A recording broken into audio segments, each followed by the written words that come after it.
Interface. There we go, folks. Sorry on the YouTube side. The audio was in the wrong place, so you should now be hearing me right about now. So sorry about that. Audio was in the wrong place. But how's everybody doing? It's good to see everybody this morning. You know, we got off the MSCC side a few days ago, and now we have no cruises planned at the moment until November. We have to change that. Reminder, if you want to join us in November, we're going to be on the Valiant Lady, November 18th, sailing from Miami for 8 glorious evenings. So if you want to come join us over there, that would be absolutely amazing. And remember, you know, we are your personal travel concierge. If you would like to book travel with us, look, I've got this little handy dandy thing for you guys over there on TikTok. Take a screen grab, or better yet, just simply click my logo and set up a time to meet with us. But, you know, our services are free, and your memories are priceless. So just go ahead and join us at where'swaltertravel.com. Click on contact us and schedule a time for us to chat. I've got a bunch of chats happening today with other folks, but that's how it works. You just set up a time to chat with me. I'll give you a call. We'll figure out some things that we can do for travel. But how is everybody doing? Jessica, how are you? Good morning, good morning, good morning, everybody.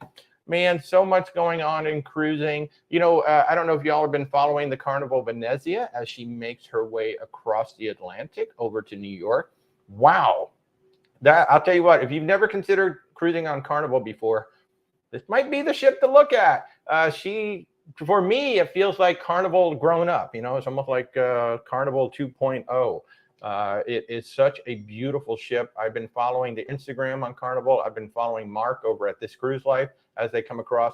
Holy shamoly, is that ship gorgeous. Good morning. Good morning, Samuel. Good morning, everybody on TikTok over there. As I said, it's 197 days to Christmas. Travel is a great thing to get for Christmas and the holidays. And I'm telling you what, oh my goodness, Becky L over on the YouTube side, you're talking about a Panama Canal cruise. Fantastic. Oh, and I love your icon there with the dogs. I love dogs so much. That's wonderful. So Panama Canal is wonderful. Good morning, Mindy. Good to see you. Panama Canal is an interesting cruise too, because you get two options with the Panama Canal. You can either do a full transit or you can do a partial transit. And then, of course, they've got both sets of locks now. You know, they've got the new locks and then the old Panamax locks. And what we did a Princess cruise, and we did the partial transit. But what we did that was really cool, and I almost think like everybody should do this. If you do a partial transit, and a partial transit is always from the east side, you go into the first set of locks, the Gatun locks, then you're in Gatun Lake, which is a massive lake. And then from there, you could go on to the rest of the Panama Canal, or if you're in a partial transit, the ship's going to go right back out and then stop in Panama. Well, we did a excursion on a small boat. I don't know, maybe a couple hundred people, maybe 100 people, maybe a couple hundred people. And then we did the full transit all the way to the Pacific. Now, what was super cool about this and why I recommend it, because when you're on a cruise ship, you're like, what, 10 stories up, and then, you know, the ship moves along or whatever. Well, when you're in a small boat and you go into the lock before you get lifted up, I mean, you're looking up like 10, 15 feet at these walls on either side of you. And then you really appreciate just how big the canal really is. And so we would pull into the lock either behind another boat, or we'd have to wait for a ship to come in because they didn't want to just lift us by ourselves because it's such a small boat. But what a cool experience to go through the entire Panama Canal, but on a small boat. I encourage, you know, all of you, if you're doing a partial transit on the Panama Canal, look up these small boat transits that go all the way through to the Pacific. I can't remember the name of that bridge that you go under that basically officially marks the end of the canal, and you go out there. But I do remember there was like a restaurant or something up on the left. There was like all these people like watching us, waving and all that good stuff. So Panama Canal, going through the entire canal on a small boat is super, super cool if you're not going to do the full transit. The only thing I will recommend is bring a handheld fan and or some of the cooling cloths, because man, was it hot. It was hot. Boy, was it hot. You know, you're down in the valley. But so Rebecca melted. She was inside the air conditioning waving from the window. And it wasn't very powerful air conditioning, but it was something. It was something. But I mean, I've got pictures of Rebecca. I can't remember if you were actually able to touch the wall or you got real close. But I mean, we were so close. You could almost touch the wall of the canal. So if you're doing a partial transit, look up that excursion that will literally take you all the way. And then we just took a motor coach back to the ship. So cool. So Becky, yeah, please do reach out. We would love to send you guys on a Panama Canal cruise. We've got a bunch of folks actually going out on the Emerald Princess on what was originally a Panama Canal transit from the West Coast to Florida. And then they turned it into a solar eclipse cruise because the ship just happens to be sailing during the solar eclipse. And it's going to be absolutely amazing. Absolutely amazing. So that's so cool. Becky, thank you so much for reaching out. And of course, thank you to everybody who has been supporting us on our journey as we have become travel agents, and we're having a blast doing it. We have met so many amazing people. We just booked some folks on the very first brilliant lady out of San Juan. And now they're looking to add the trip from Miami to San Juan and then do that. So they're going to be on the ship for 11 days. It's going to be so awesome. Hey, Nan, how are you? Are there any cruises you would recommend to see Greece and Rome? Oh, boy, there's a lot of them out there right now. It depends. So one, it depends on, well, how long do you want to sail? You know, we can do 7 nights. We can do 10 nights. I think we can do 14, even like up into the 20s on some of these cruises. The ones that we know the best, probably the ones that we would recommend the most would be Princess and Celebrity. Celebrity has a heck of a lot of itineraries over there. Holland America does as well. Yeah, Holland America has some itineraries over there as well. I guess I kind of lean into Celebrity so much because, you know, I follow Captain Kate, and Captain Kate just shows so much in Greece while she's over there. So it, you know, it kind of depends on how long you want to go. And then, of course, there's your mom who just went on Oceania, which is only like 1,000 people. I'm not. Yeah, it's like around 1,000 people, maybe less. And then we even have Azamara, which is only 700 people. So it kind of depends. And then, you know, if you really want to step up, you want to go full luxury, well, you've got Viking, and we've got some other cruise lines Regent over Seven there. Seas. Regent Seven Seas does some absolutely amazing itineraries over there. Seabourn does some over there. So, you know, if you're talking mainstream, probably going to lean towards Princess and Celebrity. And then if you want to go a little bit more luxury or maybe a little smaller, you know, Oceania is like that middle step between mainstream and total luxury. And then, of course, you can go up to Viking. But if you're talking mainstream, we're probably going to be looking at Celebrity and Princess. Colette brings up a great point. Princess is releasing the Sun and the Star Princess. So the Sun is coming out next year. And both the Sun and the Star are going to be absolutely amazing. And I know that the Sun Princess has some really nice itineraries over there. Princess has some really long itineraries in the Mediterranean right now. So yeah, but thank you, Colette, for reminding me. We got the Sun and the Star. One thing you do need to be aware of with several of those ports, such as Rome, you're not actually going to Rome. Right, You're right. going to Civitavecchia, which is about an 1 hour hour away from Rome. So you do have to be, they really should put Rome in quotes. They do. Well, they usually say Rome and then Civitavecchia right next to it. So, but yeah, and then Athens is the same way. Mm-hmm. But I think that's maybe 40 minutes away. Yeah. Yeah. But I mean, if you actually took a cruise ship to Rome, that would be rather spectacular. Put it on the back of a whole bunch of 18-wheelers and come driving that sucker on into Rome. Now that would be spectacular if somebody actually figured that out. But yeah, so you do have to be aware. It's kind of like, considering ports that have tenders, if you will, like Belize City. It's basically an hour from the time you get off the ship until you get on the land. But those are the ones that I would lean into. Sun Princess looks like, one of the most beautiful ships ever. She's coming to Florida for the winter season. So if we can't make it to see her in the Med, I definitely want to see her when she gets over here. But yeah, that's where we'd lean into. Again, if you'd like to talk to us, you can take a screen grab, just reach out to us. You can click the links from our logo and set up a contact with us. We're free. Our services are free. And this is what we do. We help match up people with the right ship and the right itinerary. We've got a fabulous client who is going on a 10-day celebrity cruise that we put them on. It was head-to-head between Celebrity and Azamara. And then we also have a 10-day land tour that they're going on. We set up a whole custom land tour for them. So they're going to Germany, they're going to Italy, and then after the cruise, they'll be in Barcelona, and then they fly back home. But we've got the whole trip from the time they take off from Las Vegas until the time they land back. 10 days on land, 10 days on the ship. And the 10 days on land is totally independent of the ship itself. So thank you, Colette. Good to see you this morning, Colette. So nice to see you. What's the best cruise for a group of 18-year-olds? That all depends on what they want to do. So there's a couple of factors that go into this when I get a question like that. One, what time of year are we going? What ports are we going to sail out of? And how long do you want to sail? Now, from those three questions. And the other important thing is, are there going to be adults with the 18-year-olds? Yes. Because that matters. It does matter. And for the most part, our cruise lines are now asking for like a 21-year-old either be in the cabin with them or right next door. So, except for Virgin. But from those factors, then we're going to take a look at the ships to see what's available, because it's not, what's the best cruise. It's what's the best cruise that's available at that time, because not every ship is available at every single port. So obviously with 18-year-olds, we're going to look at Disney, Royal Caribbean, Norwegian Cruise Line. Now we're going to look at MSC, now that we just sailed on MSC, and also Carnival Cruise Line. So those are like the big five we're going to start with. Then based on those parameters, when are we going? Where are we leaving out of? How long are we going to sail? Then we start narrowing it down to the ship. But those are the big five you're going to start with. There is no best cruise for a group of 18-year-olds, because some 18-year-olds, they want to do a lot of water sports. Other 18-year-olds want to do a lot of video games and arcades or stuff like that. So there is no best cruise.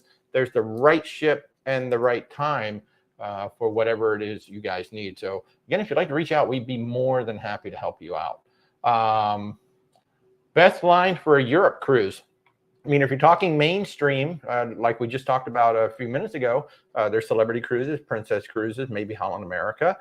Mid-levels can be Oceania. That's that level between the mainstream and the luxury. And then you go up to luxury. Viking is amazing. Azamara is amazing. Azamara is more middle. That's true. Azamara, Oceania are about the same. But there is no best. There's no best line for a European cruise. It's the best ship and the best itinerary for what you're looking for. I think this is a discussion that a lot of people have with me. They focus so much on the cruise line, they don't think about the cruise ship. Because let's just take a look at Royal Caribbean. I think they've got actually, this next person, they did not enjoy the Caribbean Princess. It's possible it was the wrong ship in the Princess line. Yeah. So there is no best line for anything, and there's no best cruise for anything. It's the best for whatever it is your situation is. And I think that's the big thing that we try. That's the knowledge that we try to bring to all of our clients, is that every cruise line is amazing. Every cruise line is annoying. And if you look at Royal Caribbean themselves, I think they got around like 30 ships. So they got small ships that are really tailored towards adults, and they do some really interesting itineraries with them, all the way up to the Icon of the Seas now, which is just like this most amazing, ridiculous ship. You never even need to get off the ship because you got 19 water slides. So when it comes to Europe, it's really about the itinerary. And again, it also comes into the time of year, because not every ship is available at every time of the year. Like if you want to go over there in the wintertime, well, all the celebrity edge ships are going to be over here in Florida. So you can't go on any of those ships. So I know it's a wishy-washy answer. Well, and also it's, do you want to do the Med? Do you want to do Northern Europe? Mm-hmm. There's, you know, some people. Where do you want to go? Yeah. You know, I had some folks that really keyed in on Israel. We want to make sure that Israel is a part of it. Okay, well then that limits the amount of ships that I can send you on. So it really, you know, what people need to stop focusing on so much is the cruise line. Start focusing on the itinerary and that specific ship that you're going to be going on. So you didn't like the Caribbean Princess. I'm so sorry you did not like that. Well, and I don't know what you didn't like. Yeah, see, you know, it's a hard, until you know you didn't like, maybe what you did like, then yeah, we could either maybe recommend a different princess ship or a different cruise line, such as Celebrity or maybe Holland America. Right. So the Caribbean Princess was actually our very, very first cruise back in 2006, and we loved it. And you know, based on what you liked and like we just went on Sky Princess recently. That's one of the newest ships. Absolutely stunning ship, great food, great shows, and all of this. So I don't know. It could be one of the newer Princess ships. It might be Virgin Voyages. It might be Celebrity. Because if you went on Princess, you're probably going to start leaning into Celebrity, Virgin Voyages, maybe Holland America, depending on what all you liked and didn't like. Maybe you were missing activities. So I'm not exactly sure what you did like and didn't like. Bigfoot, you're an NTL person and have done 20 plus, just did the Prima, not liking the style. You are not alone. You are not alone with that. It's very interesting. If you know the backstory on the Prima, and I only know a little bit of the backstory on the Prima, but I know that she was originally designed to basically be an all-haven ship. The whole ship was going to be basically the haven. And then they changed their mind somewhere in midstream. And from what I've heard, like we've not been on the ship yet. In fact, we were just on the MSCC side with our friends Mindy and Zach, who sailed on the Prima. They did not like it either. They loved the spa. They didn't like the ship. And there's something about the layout on that ship. And I think what it is, you know, originally it was all going to be haven. And then it's like, oh, well, wait a minute now. Now we got to cut off parts of the ship for the haven, keep other parts open for everybody else. It kind of sounds like it fell somewhere in the middle. So I'm very curious to see if the Viva fixes any of the complaints that people are having, but it is very interesting. It's almost like the what's that one? The one-off. Epic. Epic. It's almost kind of like the Epic, where people like either love it or hate it. We have not been on the Prima yet, but I hope to correct that soon, so I can just see for myself and see, well, what is it that people missed on so much. So you're welcome, Nan. Took your first cruise on the Disney Magic, was amazing with half capacity though. Yeah. You know, Disney, so one of the things about cruising on Disney, and it's kind of like cruising on Virgin Voyages, they can really spoil you for every other cruise line out there, especially Virgin Voyages. They're going to spoil you for every other cruise line out there. But I'm glad you had a great time. Half capacity is a dream. Our very first cruise after the pandemic was on the Norwegian Escape. We only had 1,800 people on there, and that ship holds about 4,200, 4,400. So it was glorious only having 1,800 people on that ship. So I know the feeling. Hi, DY5. Do you have any hotel recommendations for 2 nights in Rome before cruising later this month? I don't have any offhand. If you're asking me about Miami, I could give you some in Miami. Don't have any offhand in my little Rolodex in my head. But if you'd like to reach out, we'd be more than happy to do a little research for you and give you some recommendations. We just had to book. My mother-in-law was really interesting. She was on the Oceania, and for whatever reason, the hotel she had booked in Barcelona canceled her reservation. So she literally called us from a ship. And Rebecca and I jumped in. We did a little research. And Rebecca found the cutest little hotel in Barcelona for her. And she loved it. Absolutely loved it. So if you'd like to reach out, I don't have a Rolodex in my head. I'm sorry. Good morning, Cindy. Good to see you. Good morning, Julie McIntyre. Your first cruise in August on the Carnival Horizon. Welcome to the cruise family. I hope it is the first of many. Cheers to you, to infinity and beyond. Timothy, what is the newest cruise ship in 2024? That will be the Treasure, the Disney Treasure. And I believe the ship in China comes out in 2024 as well. We don't have a name yet. So So we will see. We will see. Hey, based on the pricing for the Wish, I would expect it to be top dollar. Yeah, it's going to probably be more expensive than the Wish. The Wish will probably drop down ever so slightly. Norma, over on YouTube, you're going on the Seaside Bella experience. We always pay and choose our room, not with MSC. What do you think? So, Norma, we do not like to book any of our clients with the guarantee just because we like to know where they're going to be. You know, there are a lot of times, you know, these guaranteed cabins, you're assigned a cabin and nobody else wants to buy sometimes. However, I have noticed that on MSC, they seem to do things a little bit differently, where it seems like they actually have sections of the ship, which are the Bella cabins. So that might portend well for you. Now, we did it on the MSC Seaside 2 weeks ago, but that's because we traveled under the travel advisor rate. We took advantage of a travel advisor rate. And when you do that, MSC requires us to sail Bella. So we had absolutely no control. We picked a balcony, and they gave us balcony 15070, so about deck 15. And what really impressed me about the ship was I really felt nothing during the 7 days, like no sway, no bouncing, no anything. I was really impressed with how smooth the ride was on that ship. So typically, I would say don't do guarantee.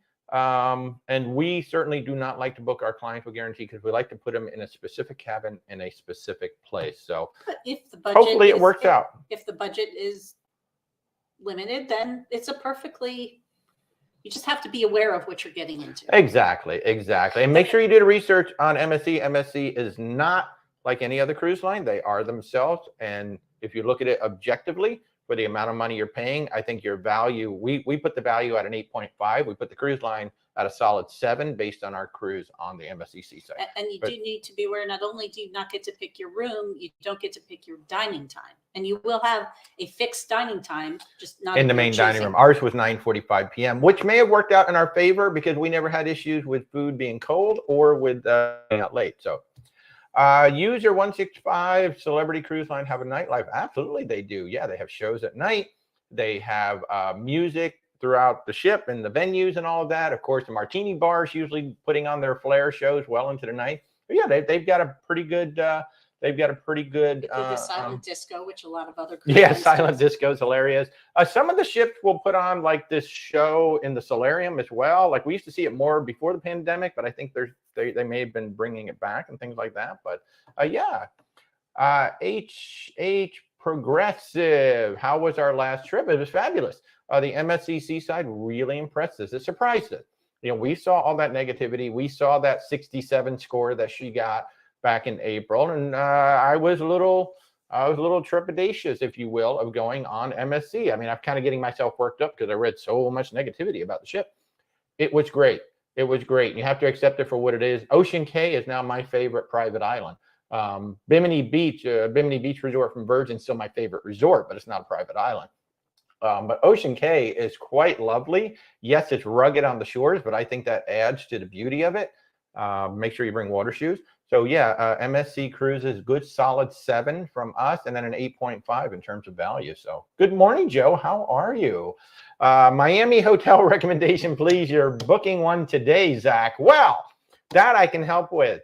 So the last time we stayed in Miami, we stayed at the Kimpton Surf Comber, which is beautiful. It's right on the beach, Kimpton, Kimpton, literally right on the beach. And then we have stayed in the El Paseo. However, I think the El Paseo does not allow one night stays anymore. I think you got to stay 2 or 3 nights. So if you're only flying in like one night before the cruise. Villa Italia, which is way on the south end of South Beach, is a cute little joint. And there's a nice Italian restaurant, just a short walk up the street. And then if you go over to Brickell, there is the Hampton Inn in Brickell, which is in a great spot right around the restaurants. And you can walk to like CVS or Walgreens, whatever it is, if you need to pick up some things. So those are some of the suggestions for Miami. So, hey, Joy Dutton over on the YouTube side. You read larger ships will not be allowed in many ports in the fjords after 2025. Would love to go in 2025. Also would like to go with Holland. Keep an eye out for me. Absolutely. And, you know, one of the great cruise lines there is Hurtigruten Expeditions. Actually, they have very, very small ships. and absolutely amazing. In fact, I think they still have the BOGO going on. But yeah, you're right. I have been reading about that in the up in Norway. They are going to start limiting the ships that can go up there. It's kind of like we're seeing a little bit of that in Alaska too. We're starting to limit the size of a ship, which is going to cause more ports to open up in Alaska, which is very, very interesting. But yeah, we'll keep an eye out, Joy, for sure. So Arthur, you were on the, what were you on? You were on the Epic, and it didn't handle the storms well. Well, you know, and that all depends. It all depends on the storms, you know, and some storms, it doesn't matter. Yeah, and it also depends on how the storm was hitting the ship. So some storm, you know, I've seen video from the Oasis class ship where they're really rocking. So yeah. So let's see. You did the Epic and the Med. Hey, Christy, going on the Oasis in July. Best time to buy the drink package. You know, just roll the dice. Consult your magic 8 ball. Whatever. I mean, there is no rhyme or reason for Royal Caribbean. Before you get on the ship, I can guarantee that. Yeah, before you get on the ship, Royal Caribbean has probably the most expensive drink package out there. One of the most expensive drinks package out there. We don't get it. We typically get what's called the refreshment package, and so that's your soft drinks, your mocktails, and your coffee, that's the most important thing for me. As long as I get my coffee included, I'm good. And then we'll just pay a la carte for it. I will tell you that if your cruise, well, you're going in July, but around Black Friday is typically when Royal Caribbean has, if they're going to have the best price on it. But literally every single day you can go look at your drink package and the price will change. And my two biggest pieces of advice: when you book a Royal Caribbean cruise, immediately go into the cruise planner and look at the prices of all the things you potentially want. Write that down or put it in your computer in a spreadsheet, whatever you want to do. Yep. And then just once a week, just look at them, see what the prices are. Second piece of advice: ignore the sales pitch.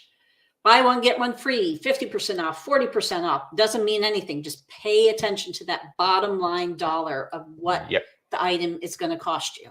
Yep, because the Royal Caribbean will all of a sudden have a 60% off sale that wasn't there yesterday, but the price actually went up by $10. Like the actual dollar amount went up by $10. So pay attention to that.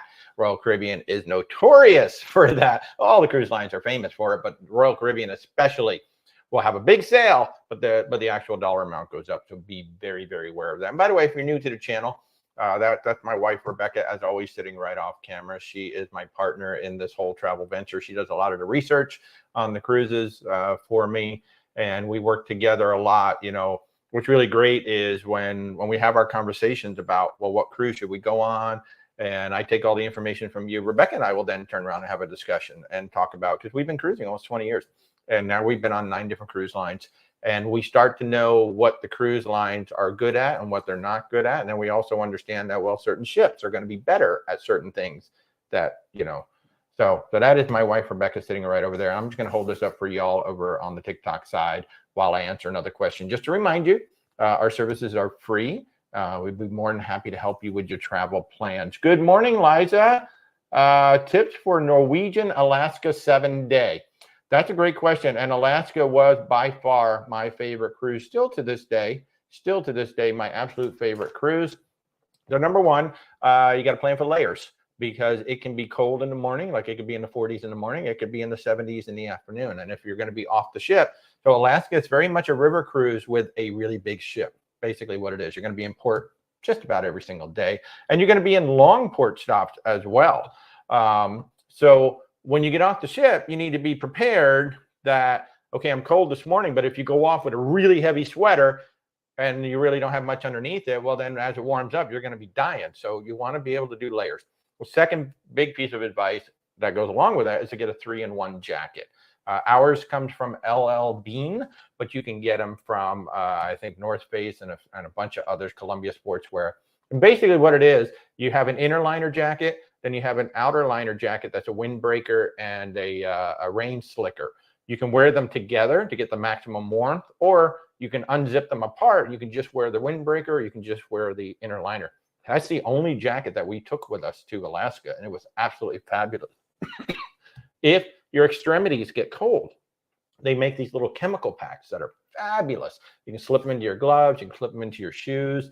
I only had to do it one day. We did 14 days in Alaska. We did 7 days on land, and then we did 7 days on the Sapphire Princess.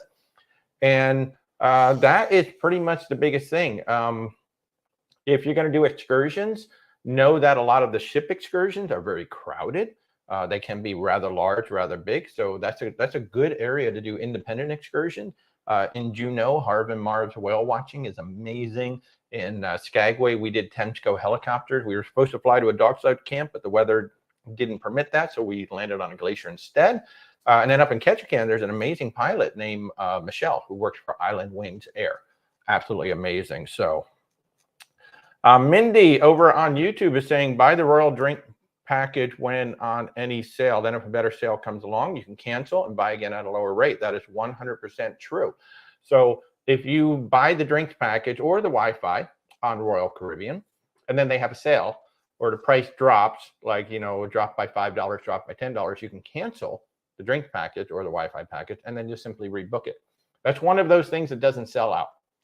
There are certain things, like I think the dining packages can actually sell out. They will only sell so many of those. They do limit the amount. Yeah. But when it comes to the Wi-Fi and the drink package, they will sell as many as they possibly can. So, and honestly, you can do that with pretty much everything with Royal Caribbean. Just know that certain things are limited, like, you know, the Cocoa Beach Club or excursions. If you see the excursion go on sale and then you try to cancel it and rebook it, there may be 20 people on the wait list, and now you just got kicked off. So be careful with that. But with the drink package, Wi-Fi package, absolutely, you can book it, cancel it, rebook it at the better price. Thank you, Mindy. That's fabulous. We forgot to bring that up. So, Connie, how are you? Would I recommend Norwegian Cruise Line for the Alaska cruise? If you're on a smaller ship, yes. I don't really, and that's true of pretty much all the cruise lines, like Royal Caribbean. I mean, maybe you take the Quantum class in there because it was designed specifically for Alaska with the North Star and all that. But our friend Stephanie, Sean and Steph's channel, right now, her vlog is now going live from the Norwegian Spirit, which is their smallest ship.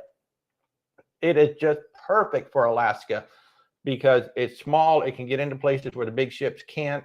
It can dock up at places where the big ships can't. So we have not personally done Norwegian, and we don't lean into Norwegian when we research Alaska. We lean into Princess and Holland America because they've been doing it the longest. They have so many connections, and especially if you have the time to do a land sea tour, which is what I totally recommend if you can do it, if you've got the wherewithal to spend some extra time to stay in Alaska. 7 days on land, 7 days on the ship. Unbelievable. And Princess has their own lodges, which is really cool. So you're actually staying in a Princess Lodge the whole time. So that's really, really cool. But I don't not recommend a Norwegian. It's not my first choice, to be very honest. So my rankings in Alaska, I start with Princess Holland America. Then I look at Celebrity, and then I look at everybody else. But if I'm looking at Norwegian, I'm going to see what the smaller ships are that are going up there, because Alaska is the star. You're going to see Alaska. Although I just got an email about Oceana's cruises in Alaska. That would be nice to do a small ship experience, a really small ship. Well, and then you've got American Cruise Line, under 200 people. Yeah, Hurtigruten Expedition is up there. Cunard is up there. I mean, you know, there are over 60 cruise ships doing Alaska, and I think that's one of the where we're starting to run into a problem. There's too many ships starting to do it, and I think that's what's happening over in Norway too. Joy brought that up. The Norwegian fjord starting to be too many ships. So they're starting to cut back. Hey, Norma, I'm glad I was able to answer the question for you. Thank you so much for the love. Appreciate it. Retired mom, you went on your first cruise on Princess to Alaska. You loved it. Now going on a European transatlantic in October. Any tips? Wow, that's absolutely amazing. Tips. Man, I don't really. So, you know, you're going to have a lot of sea days, right? And you got to be prepared to do stuff during those sea days. Of course, they're going to jam it up. You're going to have trivia. You're going to have activities. You're going to have all kinds of things. But, you know, make sure you bring stuff that you like. You know, I want to bring some books. I want to bring some games. I want to make sure you're prepared. You're knitting, whatever it is you like. Yeah, knitting, whatever it is you like to do. Make sure you bring some of that with you, because you're going to have long, long sea days. Even if you don't typically get seasick, you might just want to bring either some bands or some sort of medication, maybe eat some green apples, bring some ginger. just in case, because you're going to be out there in the open Atlantic. And once you're out there, you're at the mercy of the sea. So that is one thing that could be different. And, we've all seen the videos of the ships kind of being tossed around a bit out in the Atlantic. So while for the most part that doesn't happen, just be prepared that there may be. Oh, and also make sure you understand the rules and regulations for all of the stops, because you will be making some stops. And do you need a passport to get off the ship? What do you need to actually get off the ship if you're going to go enjoy some of these places that are not in the US? So new here, welcome MCA Sony. How are you, Maka Sony? Good to see you. Thank you for joining the channel. Really appreciate it. Any thoughts on the Liberty of the Seas Royal Caribbean? So she's a great ship. We've actually sent a bunch of people on that ship. She's a freedom class, a lot of fun. You've got your ice skating, you got your flow riding, you've got your shows up front. She's a great ship. And then the promenade. You're not going to get the best food in the world. I mean, we think that the Royal Caribbean main dining room is average. The buffet to us, when we were on Symphony of the Seas in December, seemed like it had gotten a little better than the last time we were on there. So Playmakers has really some amazing wings. I will say that. If Azumi is on that ship, and I think it is, they have amazing sushi. And then beyond that, it's a really good ship. If you've never been on the Freedom class, it's a good ship, fun ship. If you need some help with booking it or planning it out, just reach out. In fact, I'll hold this up again. Or you can click our logo there. But yeah, good ship, really fun ship. Really, yeah, that's right. Christy went on that ship as well. Oh, you're going on the Mardi Gras in September, Brandy. Make sure if you haven't already, you go over to my YouTube channel at Where's Walter Travel and watch our Mardi Gras playlist. I've got a whole playlist there. We had a blast. I really want to go on to the celebration, and I definitely want to go on the Jubilee when she gets to Galveston. If you have not seen the Jubilee, she is the latest of the Excel class. Where the French Quarter is called Current, so you're kind of underwater. They've added some LED panels to the top. Oh my God, it looks like so much fun. It looks like so much fun. So what I really love that Carnival is doing is they are evolving that class as it goes. So not every ship is exactly the same. So the Celebration has that terminal area. I forget what they call it down there, but the Gateway, I think is what they call it. So they took the French Quarter, turned it into Gateway, and now the new one has Current. So I like that they're evolving that. And I flat out love what I'm seeing from the Venezia. Wow, that new Costa by Carnival looks amazing. So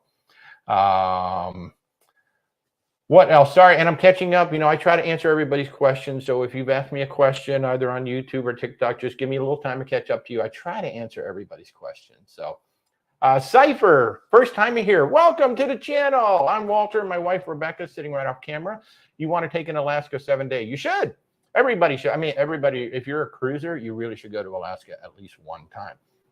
So with the 7 days, you've got multiple options. You've got, you can do a round trip from Seattle. You can do a round trip from Vancouver. You can also do a one-way, either northbound or southbound from Vancouver, where you go basically Vancouver up to Anchorage, and then from Anchorage down to Vancouver. So those are your three basic choices. Then you've also got, I think it's I want to say it's a 9-day or a 10-day out of San Francisco of all things. Oh, it's 11 days out of San Francisco. So it's it's essentially a 7-day Alaska cruise, but it's 2 days up, 2 days down. So you can even do it from San Francisco.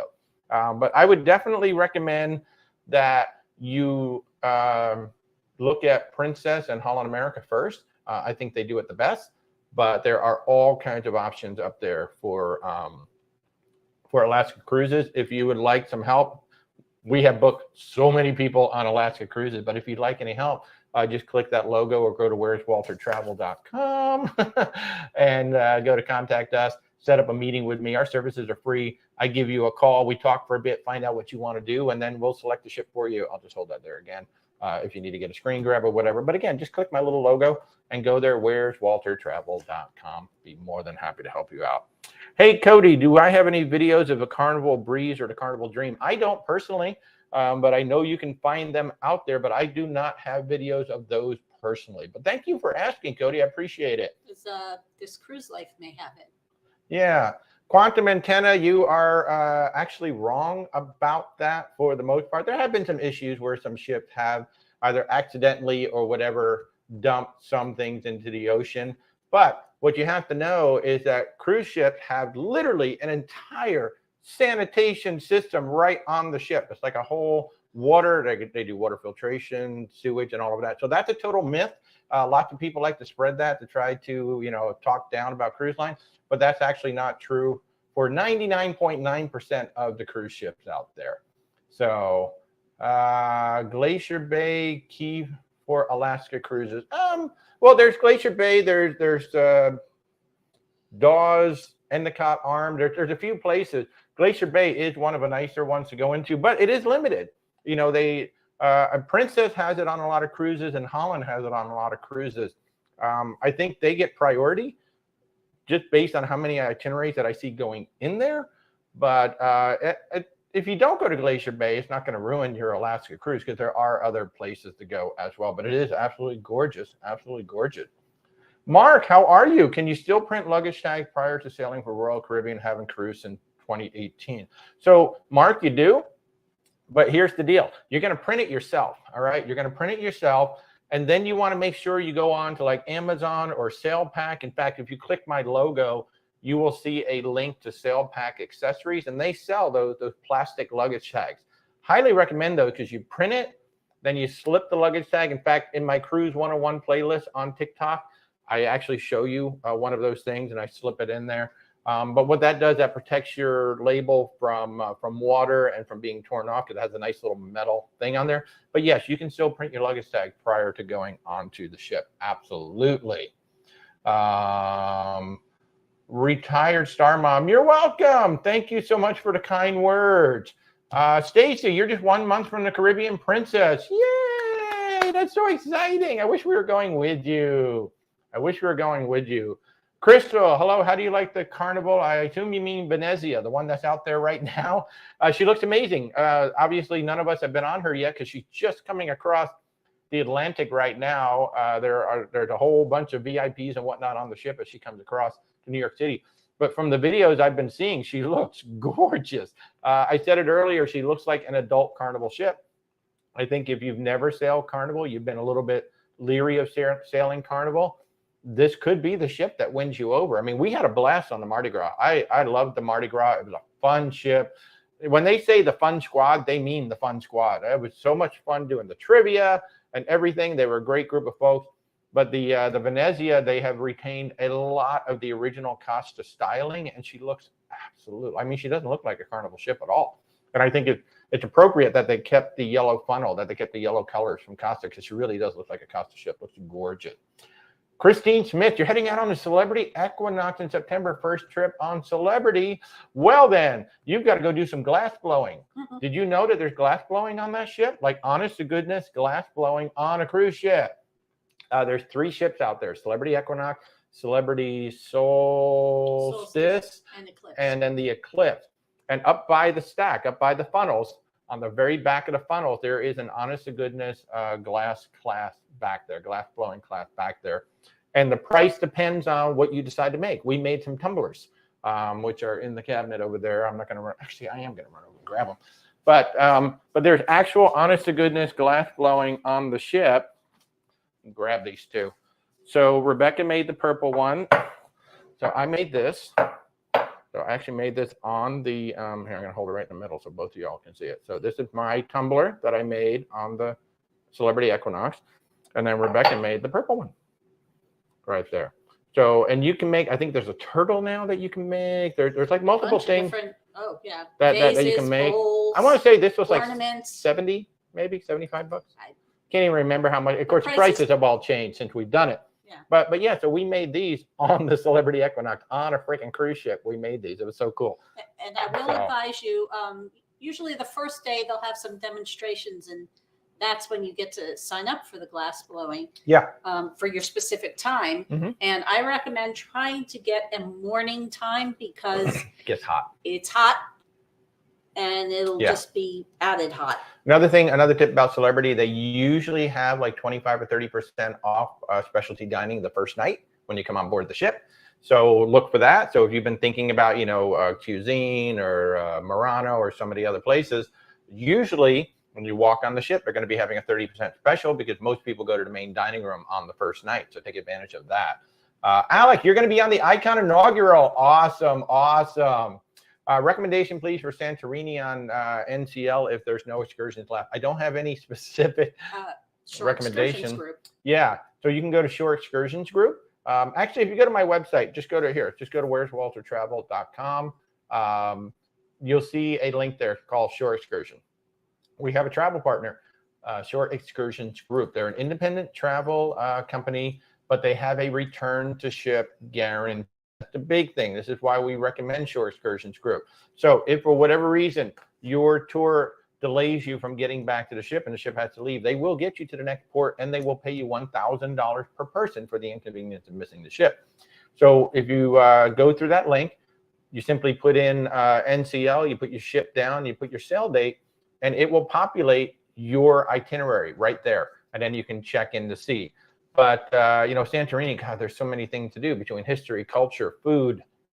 I don't have a specific recommendation off the top of my head. I wish I did, but I don't. But that is my best recommendation is go to Shore Excursions Group and see what they have left. Thank you, Mindy. I'm glad you liked those. Yeah, that was so much fun. I mean, you can actually do glass blowing on a freaking cruise ship. How cool is that? The other thing to do would be go to cruise and they have ports of call.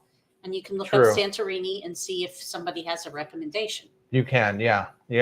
Adele, you just booked the Mariner Seas. Fabulous ship, a lot of fun. I love the Bamboo Bar. That's where I got introduced to the Dark and Stormy. Love that drink. Ping Ping, you're thinking about Celebrity Tokyo, Japan cruise in May. What do we think? I think Celebrity is a great cruise line. We have a client who booked Regent Seven Seas in a Tokyo. I think it's 11 or 12 day itinerary going on the Regent Explorer, whatever it is.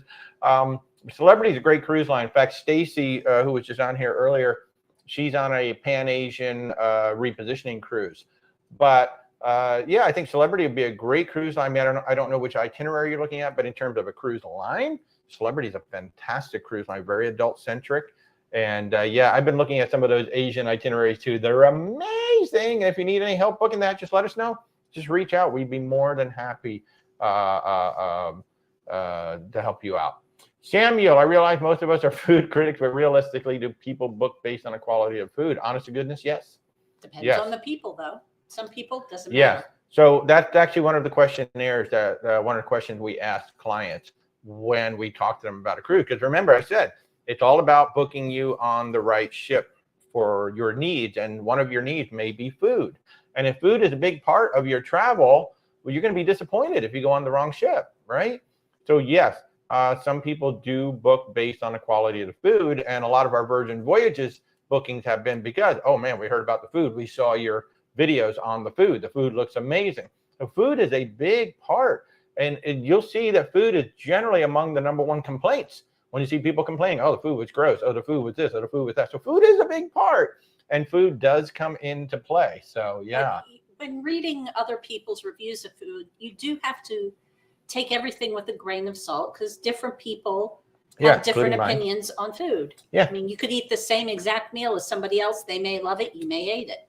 Yeah. And also you have to wonder, well, what are they comparing it against? You know, like you go on MSC and you're basically paying fast food prices and you can't expect to get, a top of the line steakhouse when you go to the main dining room. Now, if you're paying for the steak in the steakhouse, then you want to get a good one. But, you have to take into consideration, well, what ship am I on? What cruise line am I on? And where am I eating?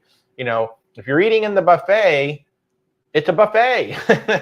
You can't expect, oh my God, the steak was tough. Oh, this was tough. You're eating in a buffet for crying out loud. Buffets are hard to keep everything good. So, but great question, Samuel. I hope that we're going to meet up soon. Joyce, looking forward to your Mediterranean cruise on the Enchanted Princess. What a great ship. What a great ship. Thanks for dropping in, Joyce. Do I know what the weather is like in the Mediterranean in November? Rebecca, have you consulted the weather maps? Not lately. I know when we've planned trips before, I'll look at, just kind of Google it and Google the different countries and see what the averages are. I mean, that's the best you can do. That's the best this far out. Yeah, and especially with the climate change and things have been changing, that is definitely a good way to do it today too. It's just to take a look at the models because like historical context even 5 years ago can change what's going on today. So yeah, unfortunately I don't know right offhand, but I'd be more than happy to look it up for you after the show. Nurse 101, Royal Caribbean, first time cruise. Congratulations. Welcome to the cruise family. You picked a good cruise line. I love it. Shannon, best cruises for LGBTQ plus folk. Great question. I would say pretty much all of them are very welcoming. I mean, you will. I think cruising was like one of the first times that I really saw a lot of inclusion with folks. I mean, it's going all the way back to 2006 when we first started cruising. But where it's let's just say where it's overtly obvious, Disney, celebrity, certainly Virgin Voyages. You know, Virgin Voyages, even with the crew, they can choose what type of uniform they want to wear too. You know, they don't necessarily have to wear specifically a male gender or a female gender uniform. If they want to wear the opposite uniform, they're more than welcome to do so. So those three right off the bat, Princess as well. Ben and David like Princess a lot. That's Ben and David love Princess a lot. So those are just four offhand, but I will tell you, as a whole, the cruise line industry is very, very welcoming to LGBTQ plus. I want to make sure I get all the letters in there. And we certainly consider ourselves an ally at Where's Walter Travel. So for the most part, you're going to find cruising very, very open and welcoming. And but if you just want no names, certainly. Well, and I got to throw Royal Caribbean in there too, because they had a lovely pride ceremony. We were in Costa Maya, and I happened to be outside on the MSCC side. And they were having the whole pride ceremony right on the bow of the ship, raising the flag, and then they moved the flag up to the main mast later on. So yeah, even Royal Caribbean as well celebrating, and I know Holland America is celebrating Pride Month as well. So it's probably more important to pick the right ship for your particular needs. Exactly, than it is to worry about that, to be honest with you, because you're going to be welcome pretty much on every ship out there. There's always, this is the world. There's always going to be that person. Yes. But you just ignore them, because overall, they are in the minority on cruise ship. They're very much in a minority on cruise ship. So I hope you feel welcome. I hope you know that cruising is a come as you are, and just enjoy yourself. Just be out there and enjoy yourself. So, and if I see you on a cruise ship, you see me, I'm not going to know you, but you're going to know me because you see my face. But if you see me, come over, say hello. I'd love to give you a hug. Samuel, what about the recently released warning for travel into the Dominican Republic? So we've got warnings, Jamaica, we've got Dominican Republic. The big thing about the warnings, you need to look at what is the wording on that? What are they talking about? Where are they talking about? Because usually the warning is Jamaica, then this. Mexico, then this. So you need to look into it and see where they're talking about. Now, if you feel uncomfortable when you go to Mexico, Dominican Republic, Jamaica, just stay on the ship, or just stay within the secure port area. When you come into a port, that area where the ships are is secure. General public cannot get into there. You must be a port worker, or you need to be someone on a ship. So if you don't feel comfortable going into the country, just stay in the port area or just stay on the ship. Beyond that, if you're concerned about some of these warnings, make sure you stay with a cruise plan shore excursion, or like somebody like, Shore Excursions Group. Go with a vetted company into there. But there's nothing, warnings are not new. Warnings have been around for a long time. When we did the Panama Canal cruise, which was 2010, I believe. Yeah, I think 2010. I've never seen so many military officers and big guns in my life. I mean, there were guns everywhere, officers everywhere. And it's like, okay, this must not be a very safe. And even when we were taking the bus coming back, I mentioned earlier, we did that excursion where we went all the way through the Panama Canal and we took the bus back. Our bus got stopped multiple times, for checkpoints. So, I mean, it's the way of the world. It really is the way of the world. And I mean, you got to be careful here in the United States in certain areas anymore. So if you don't feel comfortable going into a country, don't. Just stay on the ship. Just enjoy a ship day. Joyce, you love Carnival when you had young children. It's a great ship for families. It is. But, one thing I will say that we learned on that Carnival Mardi Gras, that Serenity area, lovely. Absolutely. And that's what, 21 and over. 21. It's one of the only adult areas on a ship that I know of. 21 and over. It's 21 and over. That was lovely. So yes, when you go on the Carnival, when you go on the Royal Caribbean for the big ships, when you go on Norwegian, there's going to be a lot of kids. We went on MSC. That was a family cruise line up and down a no adults only area. So I think Carnival is good for adults as long as as long as you understand what you're getting into, and also depending on what you want to pay and things like that. But there is that kind of that graduation. Okay, I'm an adult now, so I'm going to move into Princess. I'm going to move into Holland America, Celebrity. Certainly Virgin Voyages. Beyond the no kids, Virgin Voyages has no photographers. That's actually my favorite part of going on Virgin Voyages. No photographers coming around. Hey, Aaron, how are you? Good to see you. Aaron over on YouTube. I posted that I'm 83 days from. No, I didn't post that we're 83 days from our cruise. I think we're more than that, aren't we? 160. We're 160. So that wasn't us. Our next cruise is going to be November 18th on the Valiant Lady. As of right now, I'm hoping we're going to add a few more. So Sparkles Academy, I love that. You're sailing on your 19th cruise, July 1st. Yay! You need one more to make it to 20. Let's do it. Any advice for the Norwegian Escape? Hey, Brandon Brady. Any advice for the Norwegian Escape? I call it, that's what Dory says. So the Norwegian Escape going 7 days in July. Where did St. Thomas is where we did that catamaran, right? Yes. I don't know if you're going to St. Thomas, but through Norwegian, we got a sunset catamaran that was fabulous. Champagne sunset. Yeah, Champagne sunset catamaran. You can only book it through Norwegian because the sail away time is when the catamaran comes back. So obviously they have to wait for you. That was fabulous. Food Republic is one of our favorite restaurants at sea. It's on that ship. The entertainment was fabulous on that ship. Our go-to on any breakaway class ship now is the waterfront. That I think it's deck 8, I want to say, because up top there's not a whole lot of shade. We'd like shaded areas more, so we tend to go down to deck 8. We'll hang out on the waterfront on whatever side is opposite the sun, so we get shade. I like that a lot. But the Escape is a great ship. Great ship. Can I repeat that excursion name? Shore Excursions Group. Oh, Shore Excursions Group. I'm sorry. All one word, Shore Excursions Group.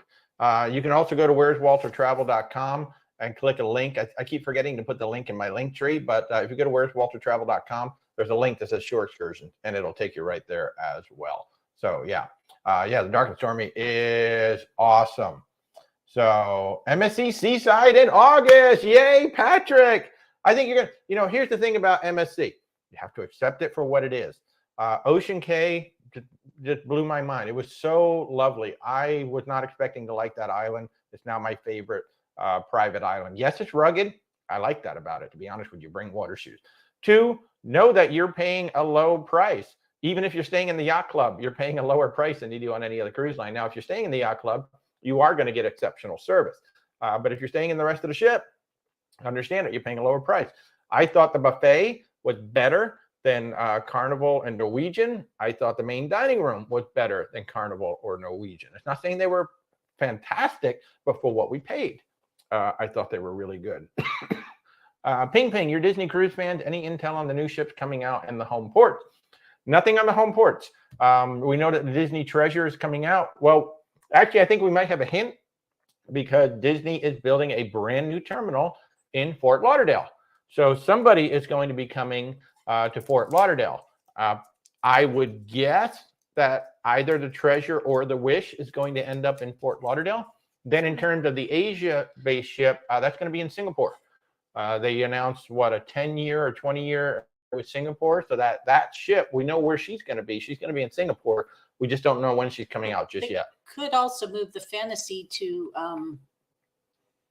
Fort Lauderdale and leave and put the Treasure and the Wish in Port Canaveral. They could, yeah. So we don't really know what they're going to do, and probably Disney's going to leave Miami when Fort Lauderdale is done because there won't be any sense to have ships in all 3 ports. So, Roger White, thoughts on the Carnival Venezia hybrid? She looks stunning. We've been talking about that a little bit this morning. She looks absolutely stunning. Check out the Carnival Instagram feed. Check out their TikTok feed. This cruise life is also on the ship right now. She looks like an adult Carnival ship. She looks absolutely stunning, and the food looks great. Steph Dren, what is the best cruise company for your first cruise? There isn't one, to be honest with you. We have put first-time cruisers on. You name the cruise line, we put a first-time cruiser on there. The best ship. it's the best ship. It has nothing to do at all with the cruise line. You're going to, so here's the deal with cruising. There's a certain time of year that you want to go. There's going to be a certain port that you want to sail out of. And then there's certain things that you want to do on the ship and that you might want to do during the itinerary. And if you have a certain budget. And if you have a certain budget. So there's 4 things. Because especially based on when and where you want to sail out of, there's only going to be a certain amount of ships available. And then based on that and your needs, we're going to select 2 or 3 ships that we think will meet your requirements. So there is no best cruise company. If somebody tells you this is the best one to do your first cruise, it's because they like that cruise line. But there isn't. One of the funny things is I tell people, if you go on Virgin Voyages for your first cruise, you've spoiled yourself for the rest of the cruise industry, because nobody is like Virgin. Nobody has all the inclusions that Virgin Voyages has. So you kind of have to realize, oh man, when I go on another ship, I'm going to pay for things. But there is no cruise company that's best for your first cruise. It's what ship meets your requirements based on when you want to go and where you want to sail out of. And who you're traveling with. Yeah, and who you're traveling with. So, again, just reach out to us if you'd like. You can click the logo up there. You can go to where'swaltertravel.com. Our services are free. I mean, literally, our services are free. We do not charge for any of our travel planning services. We get paid on the back end after you've completed your travel. We get paid a commission by the travel partners. The commission is already baked into the price. So whether you book with us or you book directly with a cruise line, you're going to pay the same price. Sometimes you pay less with us, and sometimes we can get you more onboard incentives, such as onboard credit or maybe some shore excursion, things like that. Depending on the cruise itself, we work with consortium partners that go ahead and get some of these extra benefits. So, Aaron, you can't recall if we've done transatlantic. If you did sail on one, which would it be? Great question. Have not done it yet.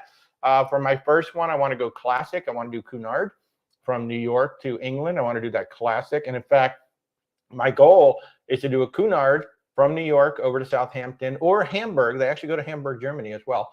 Once I'm there, I want to do a river cruise. I'd love to do a river cruise. Then I want to sail back. So we're going to go both ways across the pond without getting on a plane. That's my goal. So all we have to do is fly from Orlando to New York, and then from New York to Orlando. That's the goal. Unless we go the right time of the year, which is like around September, October, when the ships are coming back to Florida.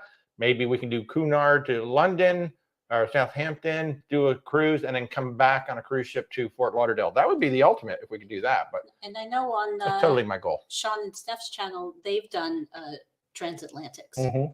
So you can look there. Yeah, so if you want to see some transatlantic, Ben and David as well. Ben and David took the Carnival celebration from England over, basically the same trip that the Venezia is doing right now. So yeah, Shannon, I'm glad you like the food on MSC. We enjoyed it, for what it is. We enjoyed it. The homemade mozzarella and burrata were amazing. The pizza was really good. Best beach excursion for families in Aruba. I don't know offhand. I mean, it depends. Like, you want a beach day, you want to do horseback riding, you want to do, that's so difficult because I don't know what the family likes. And I honestly don't even know what they're offering these days. I mean, they're offering your standards, right? You got your beach day, you got your horse, you got whatever, water sports, things like that. So I don't know that there's a best for families, because every family is different. But certainly do some research. ShoreExcursionsGroup.com. Those are the folks we work with. They're amazing. You booked a 9-day to the ABC Islands on the Rotterdam in February. I'll tell you what, that Rotterdam looks like a stunning ship. Have an amazing time. Colette saying both lines she's been on had nightly meetup for LGBT. Yeah, they've had them for years. Yeah. They used to do it in code and call it Friends of Dorothy, but now it's pretty much straight out. Yep. Thank you for that, Colette. Every cruise line does it, as far as I'm aware. Yeah. Some NCL is Spice H2O adult only during the day. Yeah, and the only downside with the Spice H2O is that they don't have a pool. It's kind of funny. They call it Spice H2O. Most of them. The Epic has a pool, but most of them have a waterfall feature. And then hot tub, and that's it. And very little shade. Yeah, and very little shade. Which is not good for pale people. Yeah, Bigfoot, that's right. The Choir of Man is a good show.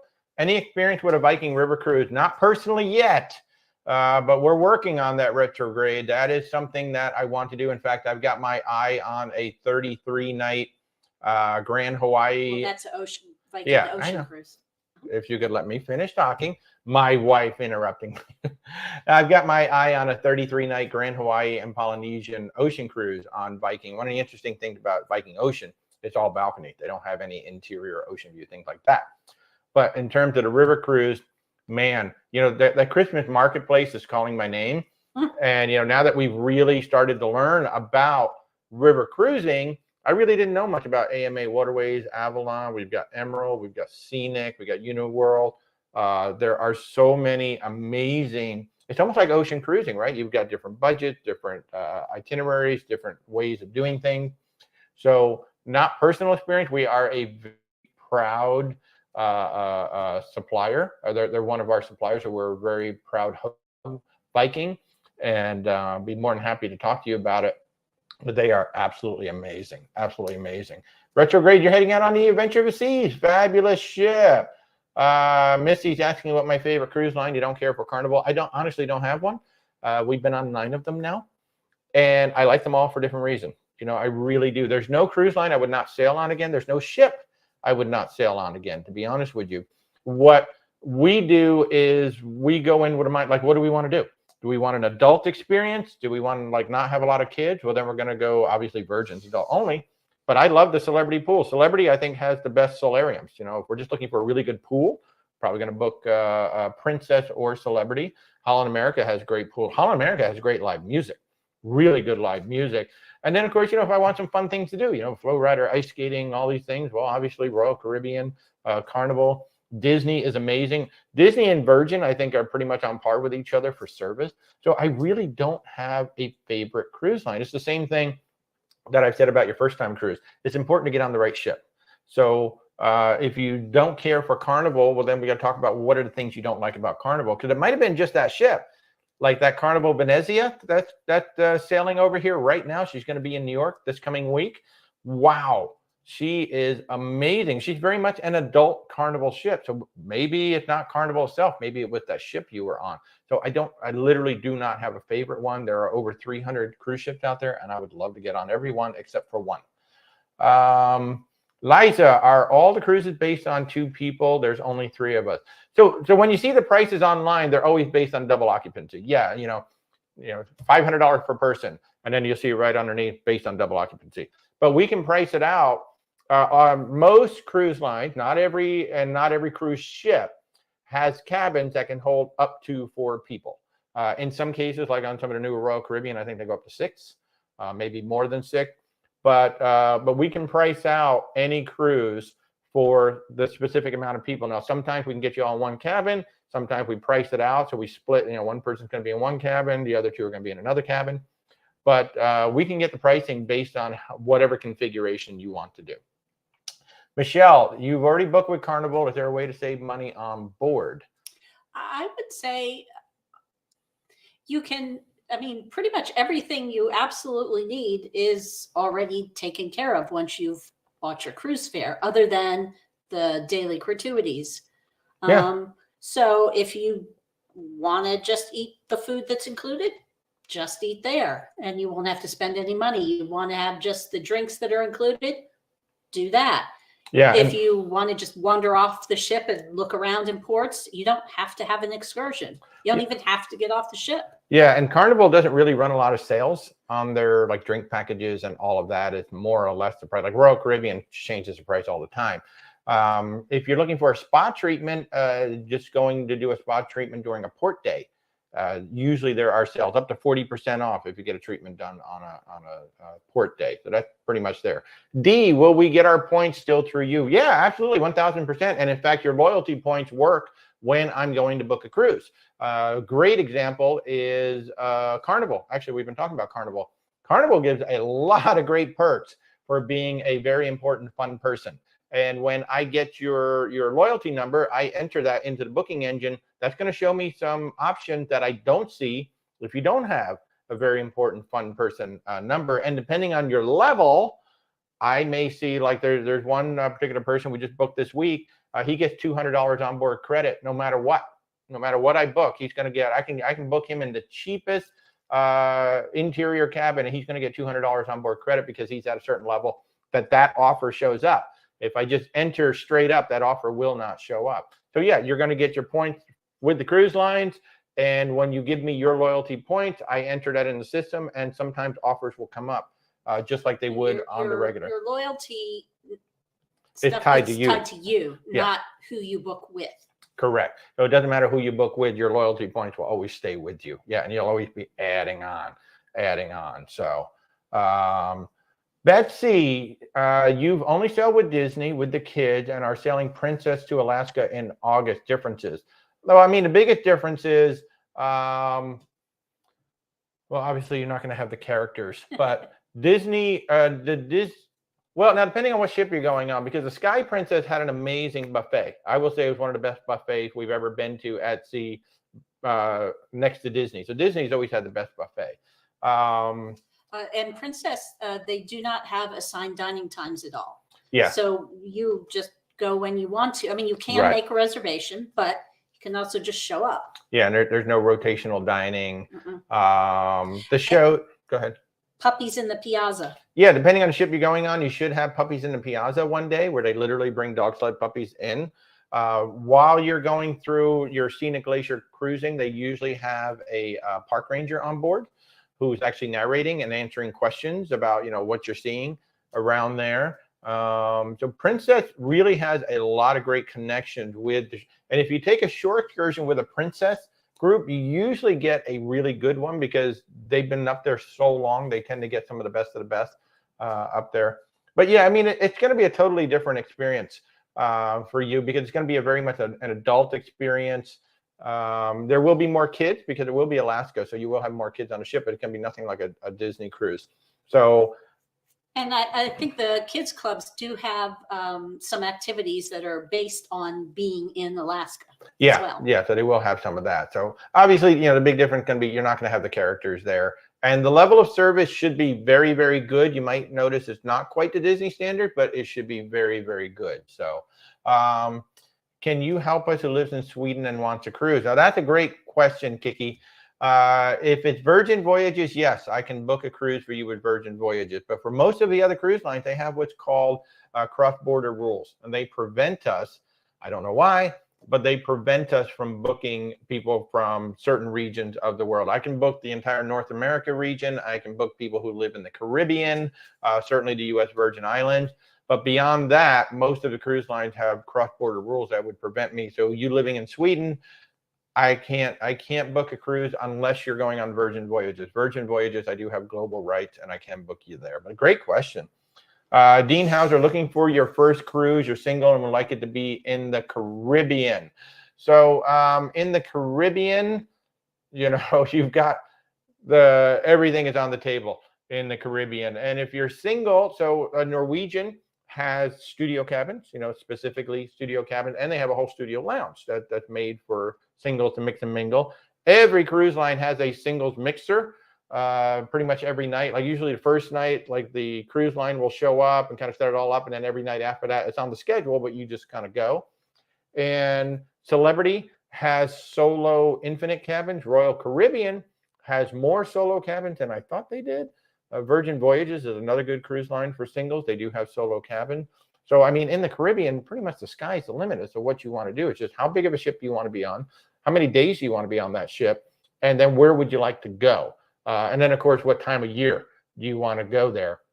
So you can sail out of New York, you can sail out of Florida, you can sail out of Texas. Those are the three big ones. And then New Orleans, you can sail out of New Orleans as well. So depending on where you want to go, that's where I'd be leaning into probably Norwegian, Celebrity, Virgin Voyages first. And then depending on what all you want the ship to have, we can start to look at some of the other cruise lines and see who has solo supplement or who has really good deals. So yeah, if you want to reach out, be more than happy to help you out. Let's see, you're on Celebrity Edge right now, CM. Hey, have a great time. Have an old fashioned for me, please. Connie, is there a certain type of balcony that you would do for the Alaskan cruise?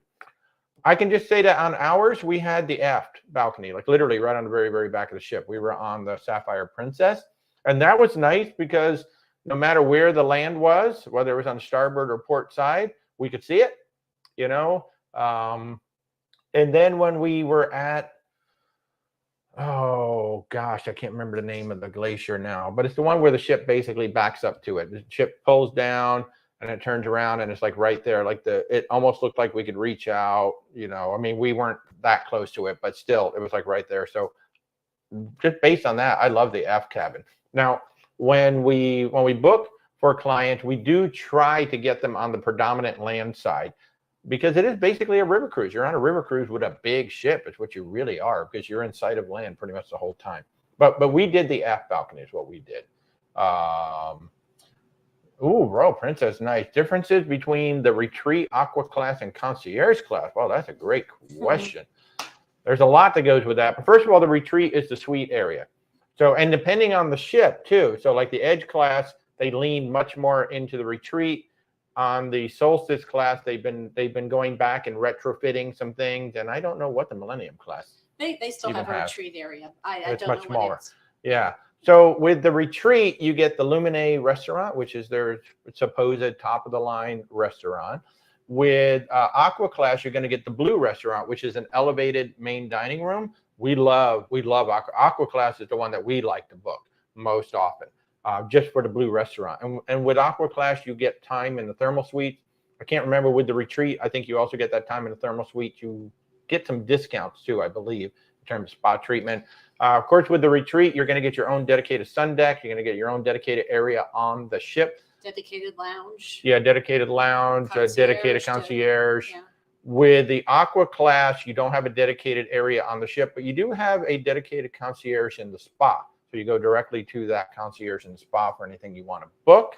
Concierge Class, you have a dedicated concierge in kind of one of the library-ish areas. Well, that depends on the ship too. True. But you're going to, in the Concierge Class, the big thing you get is you do get a dedicated concierge. So you want to book a dinner, you want to do a shore excursion, you got issues with your bill, whatever. You just go to that one person.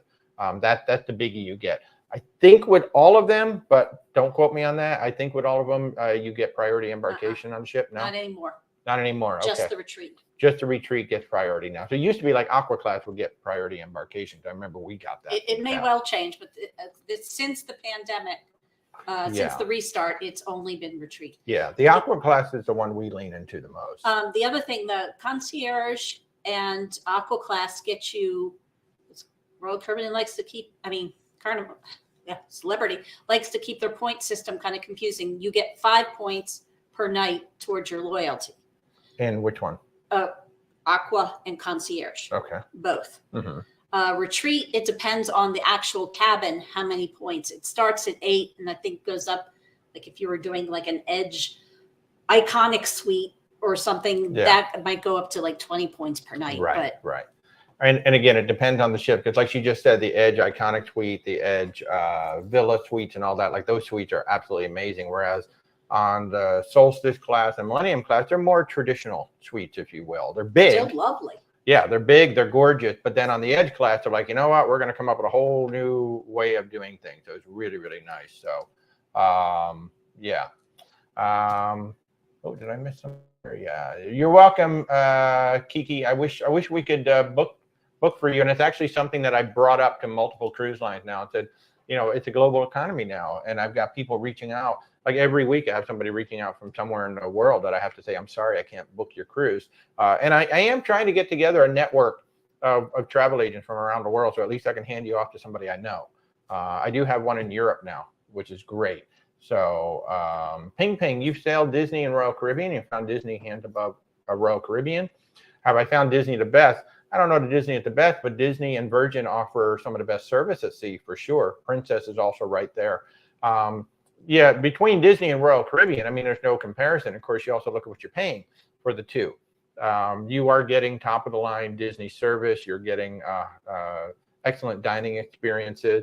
For what you're paying for Royal Caribbean, it's an outstanding experience. But is it the same as Disney? It is not. It is totally different. Just like your experience on Norwegian will be similar, but not the same. So I don't find Disney is the best, but Disney, you get the value of what you're paying for. You're paying top dollar, and you're also getting top dollar service. So Can I give advice about whether or not to buy the drink package? Well, retrograde, that comes down to math. It really does. I've done here in my TikTok channel, I have a Cruise 101 playlist, and right in there I do have at least one, if not two videos talking about the math. So what you have to do is look at, well, how much is that drink package? Understanding that all the adults in the cabin have to get it, first of all. So how much is it per day? Then you multiply that by however long your cruise is by how many people are in your cabin. Now you do a Google search for that cruise line, look for the bar menu, look for the coffee menu, and now you can start to see some of the actual costs of the drinks. And then you do the math. Well, how many cocktails might I have a day? How many beers might I have a day? How many glasses of wine might I have a day? How many specialty coffees might I have in a day? And also take into account how many port stops where you might be Correct. off the ship. Correct, because when you're off the ship, unless you're at a private island, and certain private islands don't count, but if you're going to be in a lot of port stays, like Alaska, I think Alaska drink package is probably going to be a waste of money because you're going to be off the ship so much. So will you even be on the ship enough to use that amount? Because some people are like, oh, I'll easily drink 10 drinks a day. But if you're off the ship for 10 hours, you might not. There is a Norwegian Viva cruise that I've been looking at out of San Juan. It's a 7-night cruise, 7 port stops. Literally, you might be off the ship every single day. So you just really have to do that math. How much does that drink package cost per day? And how much do I think I'm going to drink per day? How long am I going to be off that ship where I'm not even going to be using the drink package? For us, the math generally does not work. I really like Virgin Voyages. I wish, and a lot of people don't like it because they're like, but Virgin Voyages does a bar tab. You pay $300, Virgin Voyages tops it off with either $50 or $100 more. They've been giving it away of late. But basically, you've got $300, or let's say $350 or $400, and you just charge against it until it runs down. And when it runs out, well, then you just pay by the drink. And for most people, a $300 to $400 bar tab is going to be all they need for the week. And then you don't end up spending an extra $700 that you just gave away. Cruise lines there's a reason why cruise lines offer drink packages. They love them because so many people just give away the money. You are literally giving the cruise lines money that you could be saving. On the Carnival Mardi Gras, when I did the analysis, I want to say we saved over $500 by not getting the drink package. And I know on our most recent MSC cruise, I'd be surprised if we even spent $300 the entire week on the coffee and the alcohol. So you just have to do the math. CM, you're in the retreat right now, penthouse suite, 2 bedrooms. You don't love the retreat dining room, retreat. Well, it might be a little overrated for what you were expecting. I don't know what you were expecting when you went on there. So best luxury cruise line, Celebrity Night, but you want a smaller ship, better food, and more chill. You obviously Regent 7 Seas jumps to mind. Azamara, maybe. Oceania. I know Rebecca's mother-in-law absolutely loved her mother loved the ship. That's under 1,000 people. So we'd probably start looking for Viking, Regent, Seabourn, maybe Azamara, depending on where you want to go. But if you'd like some help with that, certainly be happy to help you out. We've got a client on the Regent 7 Seas Explorer. They're doing 11 nights in Tokyo, I think Tokyo to Tokyo in Asia. So that is your top of the line white glove service all the way for that. So if you'd like to talk to us about it, I'm sorry you're not having what you expected from the retreat. Again, the retreat experience is going to be different. I think you said you're on the Celebrity Edge, which is the very first ship of that class. I know that has evolved. The Celebrity Beyond looks ridiculous. And I have heard that the Celebrity Beyond, the crew and everything about that ship is a step up, and that all comes from Captain Kate down. So everybody I know that's been on the Celebrity Beyond has noticed something different about that ship. And I really think it just comes from Captain Kate's leadership and how she is on that ship. So, but certainly reach out if you'd like to talk about it. Like I said, Viking. So Viking is all balcony, and pretty much all included, adults only. You might even like Virgin Voyages. I don't know, get you into a suite on Virgin. You may like that. You have no kids, and the suites are lovely. Now, you don't get a special restaurant or anything on there, but Cheeky Corner Suite that we were in, my God, we had a 500 plus square foot balcony. I could have roller skated on that balcony. It would have been so easy. Raul, thoughts on the NCL Escape? Great ship. We talked about that a little bit earlier. You've got the waterfront down on Deck 8. It's lovely. Food Republic is an amazing restaurant. Great shows on there. good bars, really fun crew. The trivia and all that, a lot of fun. So it is a really good cruise ship. Jessica is asking for the best cruise for a family of 8 on a budget, 6 kids ages 5 to 16 coming out of Galveston. In about a year, you're going to have MSC coming out of Galveston, and we met a lot of big families on the MSCC side. Certainly very cost effective for families. Right now, if you're looking at a Galveston, if you can wait for the Jubilee to get there, she's coming in March. She's going to be a great ship. You've got the Norwegian Prima, maybe, is going to be the one there. Norwegian is sending a ship over there as well. And of course, Royal Caribbean has an Oasis class ship. I think they got the Harmony now. It's going to, or they got the Allure now. It's going to be the Harmony, but they're going to have an Oasis class ship as well. So depending on what you're looking for and what your budget actually is, it's going to be one of those 3, probably Norwegian, Carnival, or Royal Caribbean coming out of Galveston. Galveston's coming on strong.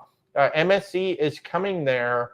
I want to say 24, 25. I want to say 25, I think is when, because the World America is coming out in 25.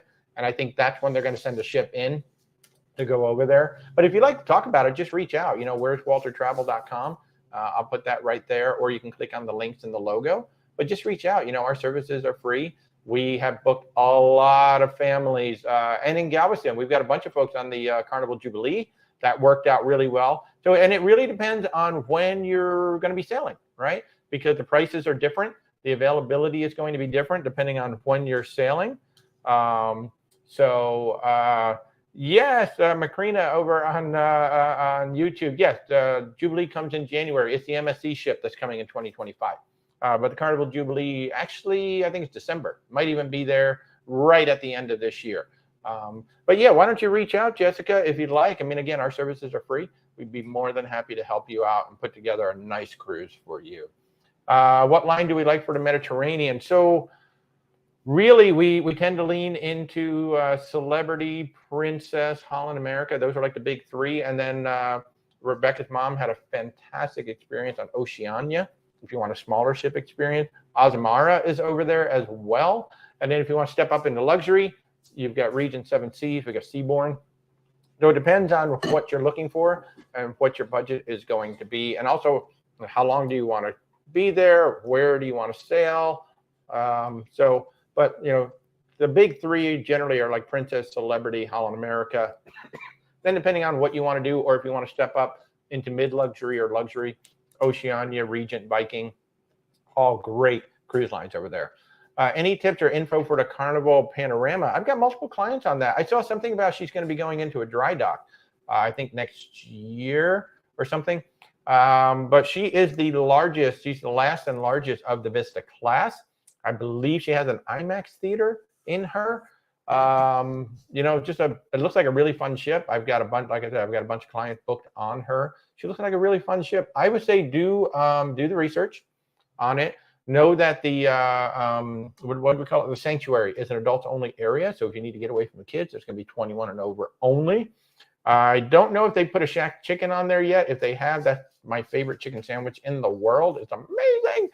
And we lived in Atlanta, so he knows Chick-fil-A. I know Chick-fil-A, and that was better than Chick-fil-A. And the pizza was surprisingly good. In terms of the Mardi Gras that we were on, I found the main dining room to be weak, and I found the buffet to be weak. But I've heard that the buffets on the Vista class are better, so hopefully that'll work out. Yeah. But yeah, it looks like a fun ship. It really does. It really does look like a fun ship. So. How's the NCL Gem? From all reports, it's a good ship. It's a smaller ship, but I have not personally been on it. I have clients going on the Pearl, which is her sister up in Boston, but I don't have any direct knowledge of the Gem. Jason, you're going on the Oasis. Nice, nice. You're welcome, Jessica. Please do reach out. I'd love to work with you. That sounds like a lot of fun. Going on the Oasis out of New York in August. How is that ship? Is it too big? Well, you're on the biggest ship in the world, one of the biggest ships in the world. So here's the thing about the Oasis class, and I know a lot of people. Macrina says that yes, Shack's is on the Panorama, and she said the Vista class is great. So there you go. Shack Chicken is on the Panorama. I'm going to be honest. I know this is sacrilegious. I never went to Guy's Burger on Carnival Mardi Gras because I kept going to Shack. Every time I would start heading to Guy's, I would turn and go back to Shack because Shack was just that good. Don't get the egg sandwich in the morning, though. Oh, that was weird. Just stick to the chicken sandwiches. Definitely not real eggs. It's some sort of egg. It's not even a good product. Yeah, it's not even a good fake egg. It's just weird. But stick with the chicken sandwiches. But let's go back to the Oasis of the Sea. That is one of the largest ships in the world. From the outside, she looks freakishly large. And when you see it, there's so many people just look at the ship and go, oh, I could never go on a ship that big. Other than embarkation and disembarkation, the ship never felt full to me. And we went the week before Christmas. So this was a full ship. We were on the Symphony of the Seas. And I was truly amazed at how well that ship spread people out. So I don't think the ship is too big. I think it's actually quite lovely. You got Central Park. You've got the massive promenade. You've got the Aqua Theater. You got the ice skating rink. You got the shows up in the theater. You got a lot of lounges throughout. Make sure you look at that. There was more music spots throughout the ship than I expected at night. So I don't think it's too big. I think it's awesome. I think the biggest problem with the Oasis of the Seas is cats. Yeah, she doesn't like cats. Not a fan. I mean, I like Cats the animal. I was just going to take that back. The theater show, not so much. Yeah. Hey, by the way, if you're going on a Carnival ship that has Shaq's Chicken, Macrina on YouTube has a great hack. She gets Shaq's chicken strips and waffles on the buffet. How about that? Chickens and waffle. She makes her own. That's my favorite thing about the buffet is making your own thing. So here's one of my big hacks that I do all the time with the buffet. I love salad. I love making a nice big salad. And I will go get some rotisserie sliced chicken or whatever they're slicing on the rotisserie, some ham, some chicken, some turkey, whatever it is they're slicing. I go get some deli meats. I'll go get like some hot, like Mexican meat or whatever, like some of the hot stuff that they're making. And I mix it in with my salad. And I make like a fajita salad. I'll just make a nice chef's salad. I like to mix and match things from all around the buffet onto my salad. So I encourage you to do stuff like that too. But yay, waffles and chicken and waffles. I love it. When will Utopia be open for booking? Isn't it funny how we just last week, we finally heard something about the Utopia that the Aqua Theater was just installed. And that ship had just been like, hey, we're building Icon. We're building Icon. Yeah, but what about Icon? Icon. It's like, yeah, but Icon. It's almost like Star Trek. Con. So I don't know. I don't think she is available yet. We know nothing about that ship. It's so funny that we literally know nothing about this ship. They've kind of hidden it off to the side. Like everybody just forget that ship even exists. So I'm not exactly sure when she's going to be open. I still don't like the name. I still think it's a silly name for a ship, but that's just me. That's just me. Sounds like, we should all get tracksuits and drink some Kool-Aid as we enter onto the ship. Welcome to Utopia. Welcome to Utopia. But I don't know yet. I don't know yet. So best beach excursion on Bimini. We've heard there's a shuttle to the beach. So I don't know what cruise line you're going on, but if you're going on Virgin, there's a free shuttle that's going to bring you right to the Bimini Beach Club. And it's fantastic. I know nothing else about Bimini. One thing I will warn you, I've seen a lot of complaints and warnings about the golf cart rentals from some of those folks on there. Like when we come off the Virgin Voyages ship, the very first stop we make, there's all these guys, hey, you want to rent a golf cart? Hey, you want to rent a golf cart? I've seen reports of them breaking down. I've even seen reports of them like taking them back while you're off doing whatever. You come back and your golf cart's gone. So be very aware of that. But I don't know of any best beach excursion because we just go to the Bimini Beach Club. It is so freaking amazing. We just stay there the whole time. What transportation do I recommend coming from Sanford Airport to Port Canaveral? Most everybody we have flies into MCO, so yeah. But it should be pretty similar because Sanford's north of us. Yeah, Sanford's north of us, so we'd have to look into that first. Yeah, I would have to look into that because, like, coming from Orlando, there are about 20 different shuttle services. It's just like a standard, anywhere between $35 and $75. Per person each way. I tend to book the Cocoa Beach shuttle. The folks, they seem to be really, really nice folks. And they will, what I love about Cocoa Beach shuttle is they will take you anywhere, more or less like any of the hotels. Because most of, we always have our clients flying in the day before. We don't want you flying in the day of a cruise. So we always have them flying in. So from Orlando, it's going to be Cocoa Beach Shuttle is the one I usually book. But from Sanford, I don't know. I would imagine a lot of the same folks who run shuttles, not They all of might. them, but run, because, you know, Sanford's not, I mean, it's probably even slightly closer to Port Canaveral. They might. Harmony of the Seas tips, you know, I love Central Park. I'm just going to say I flat out love Central Park. I think for breakfast on any Oasis ship, you should look at the Park Cafe, which is the one in Central Park. It's much quieter. If they have a Solarium Bistro, I think they all do. I'm not sure if they all do, but the Solarium Bistro is a much smaller buffet, so it's a lot quieter than going up to the Windjammers. More limited, but it is more quieter. And yeah, just have a great time. Just know that embarkation might be a little nutty. And when people walk onto the ship, they all stop and they just kind of look around. So when the embarkation happens, you're going to be like, oh my God, this ship is so crowded. But then once we start going, people just kind of spread out. Also know that if there's an actual Starbucks on that ship, which most of the Oasis class do, that's not included in your drink package, but you can get Starbucks coffee just by going to the Royal Caribbean coffee shop, which I actually have a TikTok on that right here, I think on my 101. But yeah, you're going to have a great time there. Princess or celebrity for a Japan 12-day cruise? That just depends on what you want to do. Yeah. I mean, the answer is yes. We have a client doing a Regent 7 Seas one there. It depends on what you're looking for from the ship itself. I don't know which ships are available over there. So I'd have to take a look at which ships are going to be available. And then what exactly do you want your itinerary to be? So I honestly can't answer that other than to say yes. Both of them should probably be a good one. Macrina, any ideas for a beach excursion for Bonaire? We normally take the water shuttle to Klein Beach. Well, Bonaire, we know that they have some of the best snorkeling in the world. But well, in the Caribbean. Yeah, in the Caribbean. So I don't have any specifics offhand. If anybody else has an idea, but I don't have any specifics for a beach excursion in Bonaire. I don't, for me, I don't do a lot of the beach excursions. Rebecca does them. She likes them a little more than I do because I'm just like, it's like I'm going to do an excursion. I'm just going to sit on the beach, except for the Bimini Beach Club. Now, I love the Bimini Beach Club. I don't know why I like that one so much, but the sand is so incredibly soft. Hey, Kenneth, how are you? Good to see you, my friend. Thanks for joining in. But I'm not a big beach excursion person. When I do an excursion, I want to do something. Of late, it's been food tours. We love food tours, so we tend to look for food tours. We've taken some fabulous ones in the U.S. Virgin Islands, in San Juan. That's what I lean into. Or I like to do things fast. Dune buggies, four-wheelers, fast boats, things like that. Rebecca hates that stuff, so she might go to the beach. I'm going to go do a fast thing.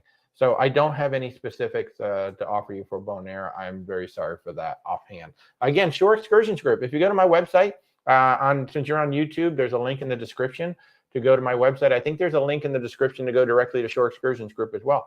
Just take a look in there. Again, they have a money back guarantee for one, so they have a satisfaction guarantee. Plus, they have that return to ship guarantee. So if by any chance you should miss the ship, they will get you to the next port, and they'll pay you $1,000 for the inconvenience, $1,000 per person for the inconvenience of missing the ship. That would be my best advice for that, but I don't know anything offhand. So, Dobervan, you live in Miami. Which high-end line has the best solo deals? I don't know what you mean by high-end line, but there is Virgin Voyages is good for solo. Celebrity is good for solo. Royal Caribbean can be good for solo. Oceania, I think, sails out of there. I think Regent might sail out of there. So, probably if you're just talking high-end mainstream, then Celebrity and Virgin, probably. Lee, how are you? What's the number one thing you should know about Princess in Alaska? Well, I mean, the number one thing, puppies in the piazza. That's lovely. Woohoo! We love puppies. But no, the number one thing about Alaska is you got to dress in layers. It doesn't matter who you take. You got to dress in layers. You got to plan for layers. Alaska is one of the hardest things to pack for. And really, the number one thing you should know about Princess in Alaska is they do a cruise tour like nobody. They have their own lodges in Fairbanks, Denali, and Ketchikan, or not Ketchikan, in Copper River, Kenai. Mount McKinley, Kunai. So the number one thing about Princess is I think they do Alaska better than anybody, especially if you're going to do the land tour. They're absolutely amazing. And now they have what they call connoisseur tours, which take that to another level where it's a smaller group and you have a dedicated tour guide just for your group while you're on land. So that's amazing. Absolutely amazing. So Holly Ann, you only cruise on Carnival. You plan on Royal next year. What ship do you recommend? I don't know what you like on Carnival. So depending on what you like on Carnival, I don't know. The Royal Caribbean is interesting because they have such a wealth of ships. And I also don't know how many people you want to cruise with. So you can cruise with as few as around 2,000 up to like over 6,000. And it just depends on what do you want to get out of the ship. What do you want on the ship? I like the Voyager class a lot. I think it's a really good size ship. That's the Mariner, the Navigator, the Adventure, I think, are three of the ships. I think that's a really nice size ship. Around 3,000 people, I think. It's a good size, but it just depends on what you're looking for, you know, from the dining, from the shows, from the entertainment and all of that stuff. But that's a nice size ship for a lot of people. And then, of course, if you go up to the Oasis class, that is the largest one. But I don't know what you're looking for out of the cruise. And I also don't know where you're going to sail out of and when you're going to sail, because that's going to be a big factor as well. Like, what ships do we have to choose from? Because, you know, you're always limited by, there's only going to be so many ships in that port at that time. But I do like that Navigator class. I think it's a really nice class of ship. Jason, you're heading out on Carnival Freedom next Monday. It's your very first cruise. Welcome to the cruise family. You did pick an interesting ship. She's the one that did have that funnel fire earlier this year. They did a great job putting that out. And I have not sailed that particular class yet, but we talked to our good friends at This Cruise Life a few weeks ago. They love that ship.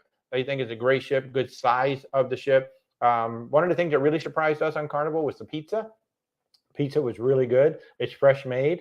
The buffet on the Mardi Gras was disappointing, but we've heard that the buffet can be better on the smaller ships. So I'm hopeful it's going to be better for you. Main dining room across the board, it's okay. You know, don't expect a lot from the main dining room.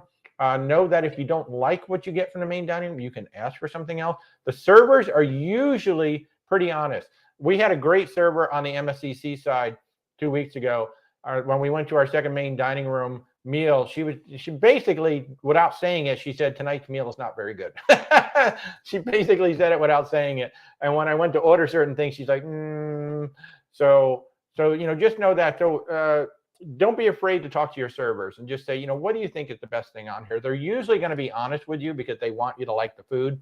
And if there's something that's not good on the menu, they're either going to point it out or they're going to steer you away from it. So go have a good time. You know, try not to go into your cruise with any preconceived notions of what you expect the cruise to be.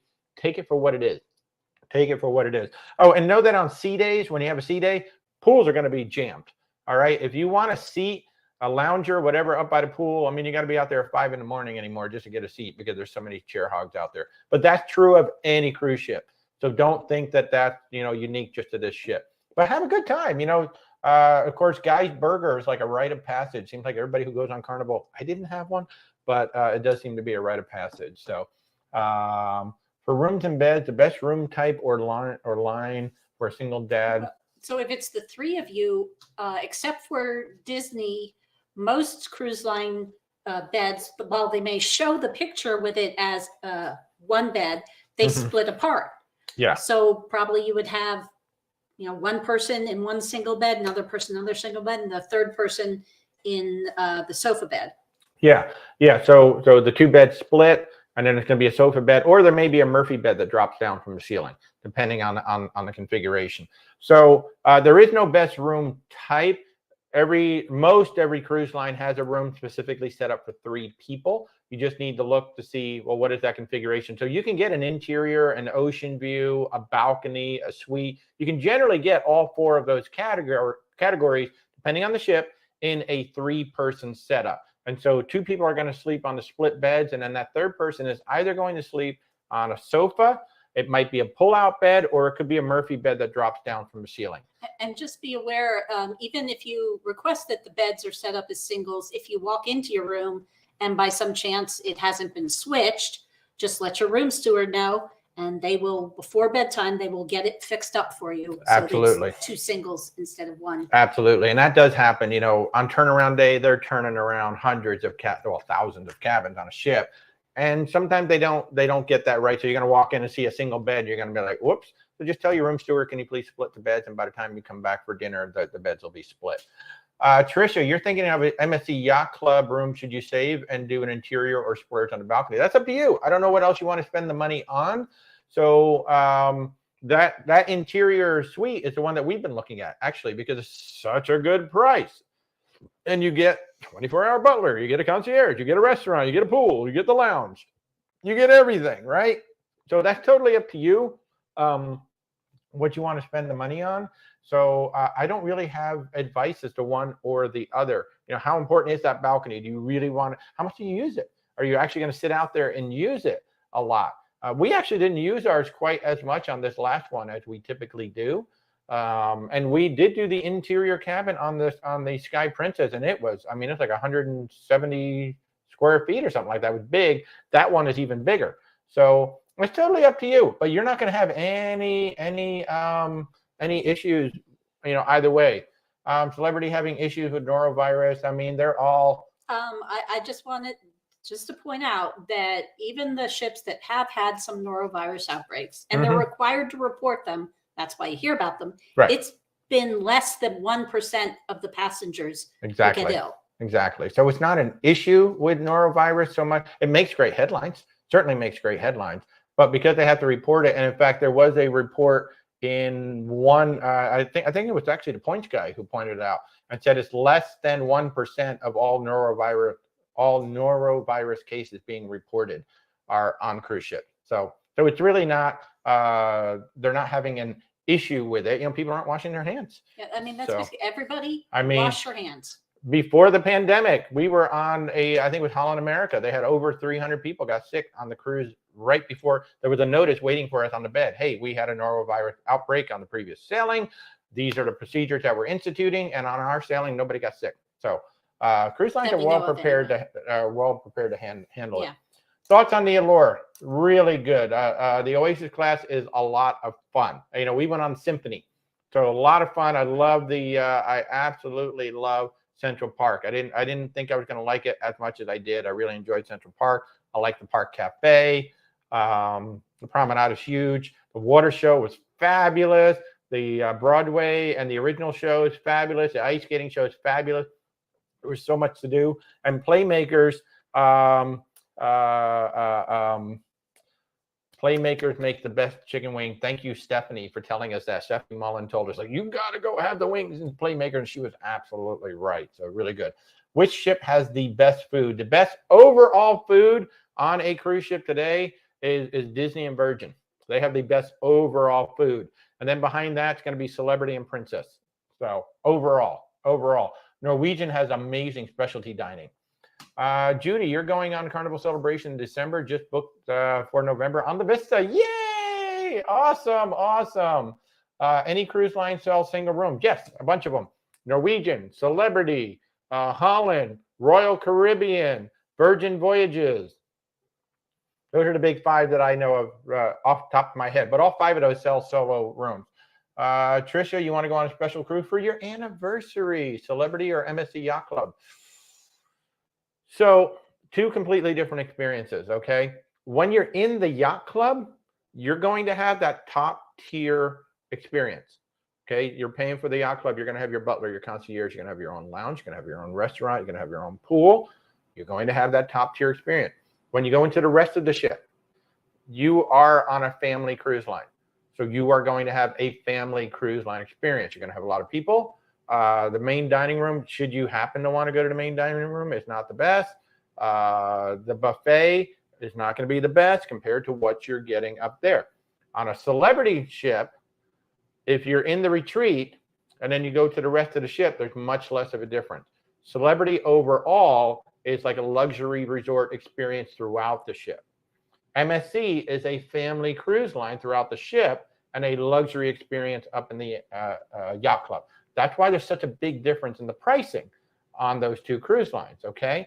So you just have to know, are you just going to stay in the yacht club? then they're going to be a similar experience. It's when you leave the yacht club that the experience is going to be different between the two. Celebrity is much more of an adult luxury resort. They welcome families, but it's going to be predominantly an adult luxury resort.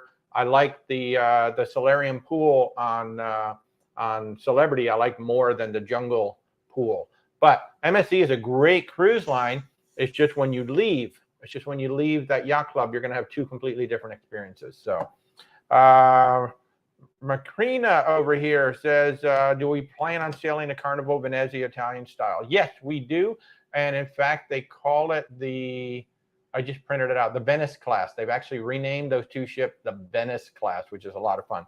We do. I'd like to go to New York to sail her because I've never sailed out of New York. I want to go under the Verrazano Bridge.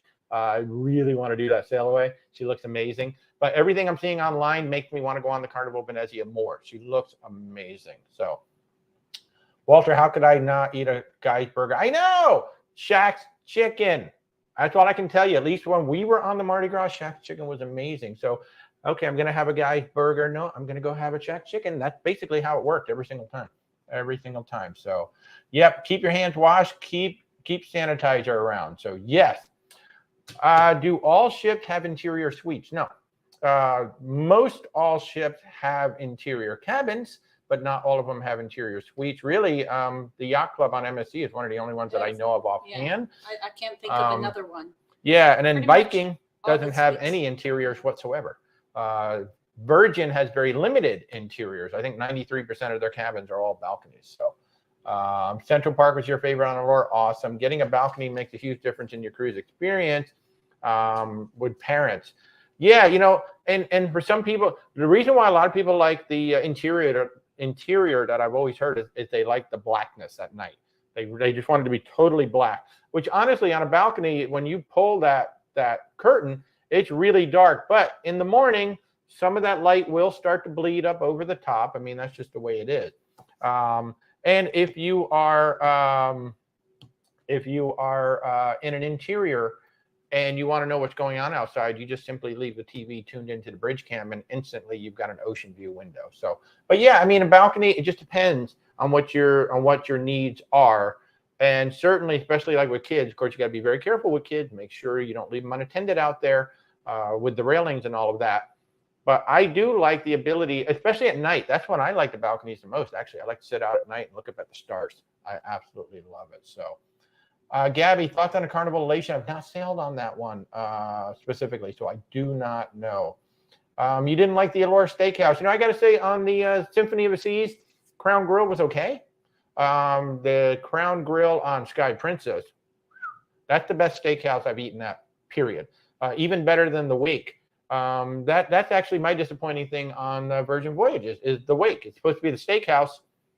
It's not the best steak in the world. They make a better steak actually in Razzle Dazzle, believe it or not, which is kind of funny. Yes, Macrina, the pepperoni burger. So on Carnival Venezia, you're able to get the pepperoni burger. It's the only place where you can get it. But it's the pizza in Il Vigio or whatever it was. Oh my God, the pizza looks amazing. You're going on the Norwegian Escape next Sunday. Yes, great ship. Have an awesome time. We ate at Food Republic 3 times on our cruise. Food Republic is so freaking good. And the entertainment is great. So Mark is asking, can you go on a cruise with a birth certificate and a state ID from Galveston? For the most part, yes. There may be, I don't know if there's any Panama Canal cruises or anything going down into certain areas. But for the most part, and it has to be an original birth certificate. It can't be a photocopy of it. It's got to be an original birth certificate and a government-issued photo ID, which would be the driver's license. So for about 98% of all cruises leaving from the U.S. closed loop, you can do it that way. Virgin Voyages, however, is a passport for every single cruise. But from Galveston, you should be good. David, you just from the Reflection on a Mediterranean cruise. We've been on that ship. She's a beautiful ship. Solstice class is a beautiful class of ship. We absolutely love it. So you had an awesome time. That's great. That's great. Colette saying that single rooms are only a small amount less than paying the single supplement in an equivalent type. You have to price it both ways. Yeah, I mean, you have to price it both ways because depending, like if it's an actual solo cabin, sometimes it can be a really good deal. But Colette is traveling solo a lot. And yeah, we find out that sometimes it's like $400 difference between the two. I'd rather have a real balcony. So, you know, Colette, room. yeah, and Colette just did an amazing itinerary. She did 14 days in Alaska on the Holland America New Amsterdam. What an amazing itinerary! I want to do that itinerary for sure. David, you love the world-class bar. I'm telling you, that's the best bar at sea. Absolutely the best bar at sea. Thoughts on the Royal Caribbean of the Sea? So she's a sister to the Mariner of the Seas. We went on that. I like that class of ship. It's a really nice class ship, around 3,000 people or so. Really nice class of ship. I think she's absolutely lovely. Aaron is asking over here, has Carnival abandoned the destination elevators for the new ship? You love that about the Panorama. So the Vista class had the smart elevators. The Venezia has smart elevators. So I have to assume that the Firenze is going to have it as well. MSC has smart elevators. From what I understand, Carnival has abandoned it.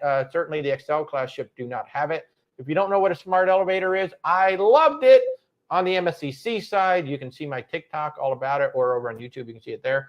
Basically, a smart elevator, you push the button before you get inside, and not only does it, you pick the floor before you get inside, but it actually tells you which elevator is the one that's coming for you. I love that. I flat out love that. Now, the one thing that they don't tell you, and you generally don't find out until later on, you're supposed to actually push the button for every person that's getting on with your party. So then the elevator knows how many people, and it doesn't send you a full elevator. But the smart elevator concept is fabulous, and as far as I know, they've gotten rid of it on all the new ships. And I do believe on Carnival, the ones with smart elevators actually do have a sign that tells you to push once for each person. Yeah. I see some folks talking about, when you cruise in the summertime, there's going to be a lot of kids. So yeah. Do cruise lines go to Cuba anymore? There are some that are European based that are going to Cuba, but those that are American based not go. And in fact, I saw when we sailed out of Port Canaveral a few weeks ago, we saw the the Marella Discovery, which is now home ported in Port Canaveral. So that is a European cruise ship. Americans can't book a cruise on that particular ship, but she is now home ported right here.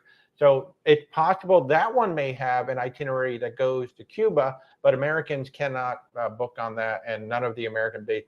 We were booked on a Havana Nights Virgin Voyages cruise before the pandemic. And then, of course, the U.S. government said you can't go there anymore, and then the pandemic came. That changed everything. So as of right now, we can't. Meg is not a fan of the new Guy's buns. Guy does not have good buns, apparently. So you're leaving on the Norwegian Sky on Sunday, kind of anxious. It is small. Sky. Yeah, Sky is a smaller ship. But you know what? You should take a look. Stephanie, Sean and Steph channel. She did a tour of the Norwegian Spirit, which is the smallest ship that they have. Oh my God, what a beautiful ship. What a lot of cool things on there. Smaller ships don't have like all the things to do all around. But, I enjoy, you have to go in. Here's what you got to do. You got to go in knowing what's available on the ship so that you're not disappointed thinking, I wish there was this on here. Oh, I wish there was that on there. You got to take the ship for what it is. And then you have to be prepared for it. Do you need to bring some more games with you? Do you need to bring a few more things with you because there's not going to quite be all the activities that you're used to being able to do?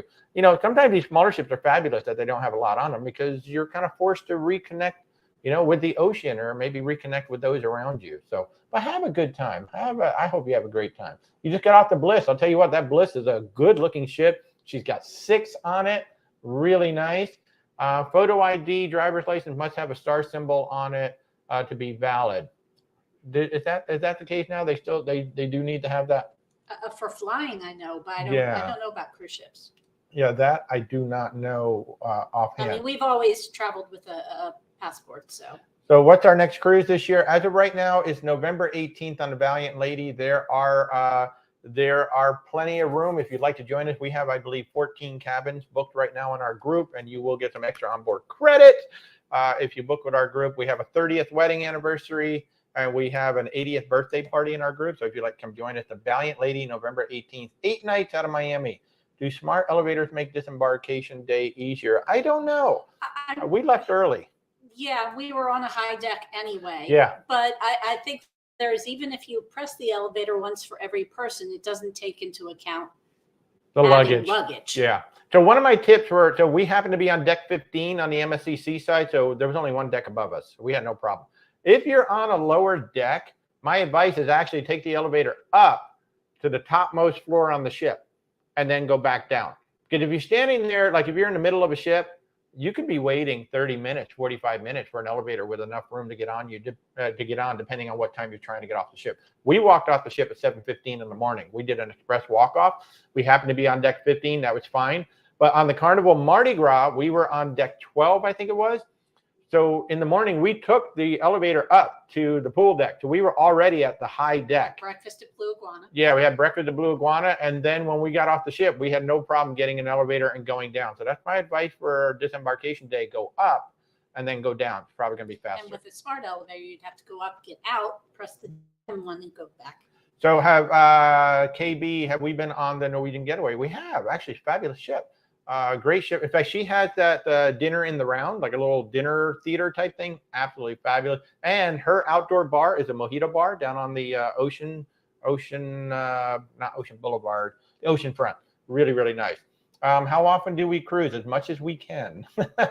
We've been talking about the Panorama. Panorama is a great ship. She is the largest of the class. Ben's going on Scarlet Lady this weekend. Have a great time. My recommendation based on the cruise we did in April is the butter chicken and razzle dazzle for dinner. If they're still having it, because it was on their quote unquote secret menu. Yeah, but if they have the butter chicken and razzle dazzle for dinner, it was amazing. Absolutely amazing. That was my favorite meal. Royal Caribbean Voyager of the Seas, great ship. Great class of ship. It's not huge, but it's a great class of ship. MSC alcohol prices comparative to Carnival prices. The drink package, they have 5 drink packages on MSC, whereas Carnival basically has the one. Well, in bubbles, just the soda only. So it's kind of hard to compare, but in terms of like the drink prices, I'd say they were about average. Yeah, they're about average. You can always Google the bar menus for both lines. Yeah, you can always Google the bar menu, but I think somebody said MSC is more expensive. I think the premium drink package certainly more than, I think Carnival is 55 or 60 right now a day. Certainly more. We don't do the drink packages for the most part anymore because we save money by not doing it. Franklin had a great time on Odyssey. Huh? Somebody apparently was asking a virgin question, which I'm sure. So if about. you use the word virgin, it's going to get blocked. So if you want to ask your question again using VV, go ahead and ask me. I forgot to mention that earlier. If you're trying to ask me a question about Virgin Voyages, you can't use the word virgin on TikTok. TikTok will block it. So use VV, and then I will answer your question. Sorry. Jessica, you went up and waited in the solarium, went down when our ride was closed. Yeah, see, that's the way to do it. On any cruise ship, especially if you're in the middle of a ship, you're just not going to get an elevator going down. It's just going to be jammed. So go up to the very top deck and go back down. And it's gonna be much faster. So you're welcome. Oh yeah, the popcorn old fashioned. That is weird but fun. The best old fashioned on Virgin Voyages is still the one that I had in the test kitchen. Okay, Melanie, there you go. On VV, is the bar tab per passenger or the cabin? Great question. It is the cabin.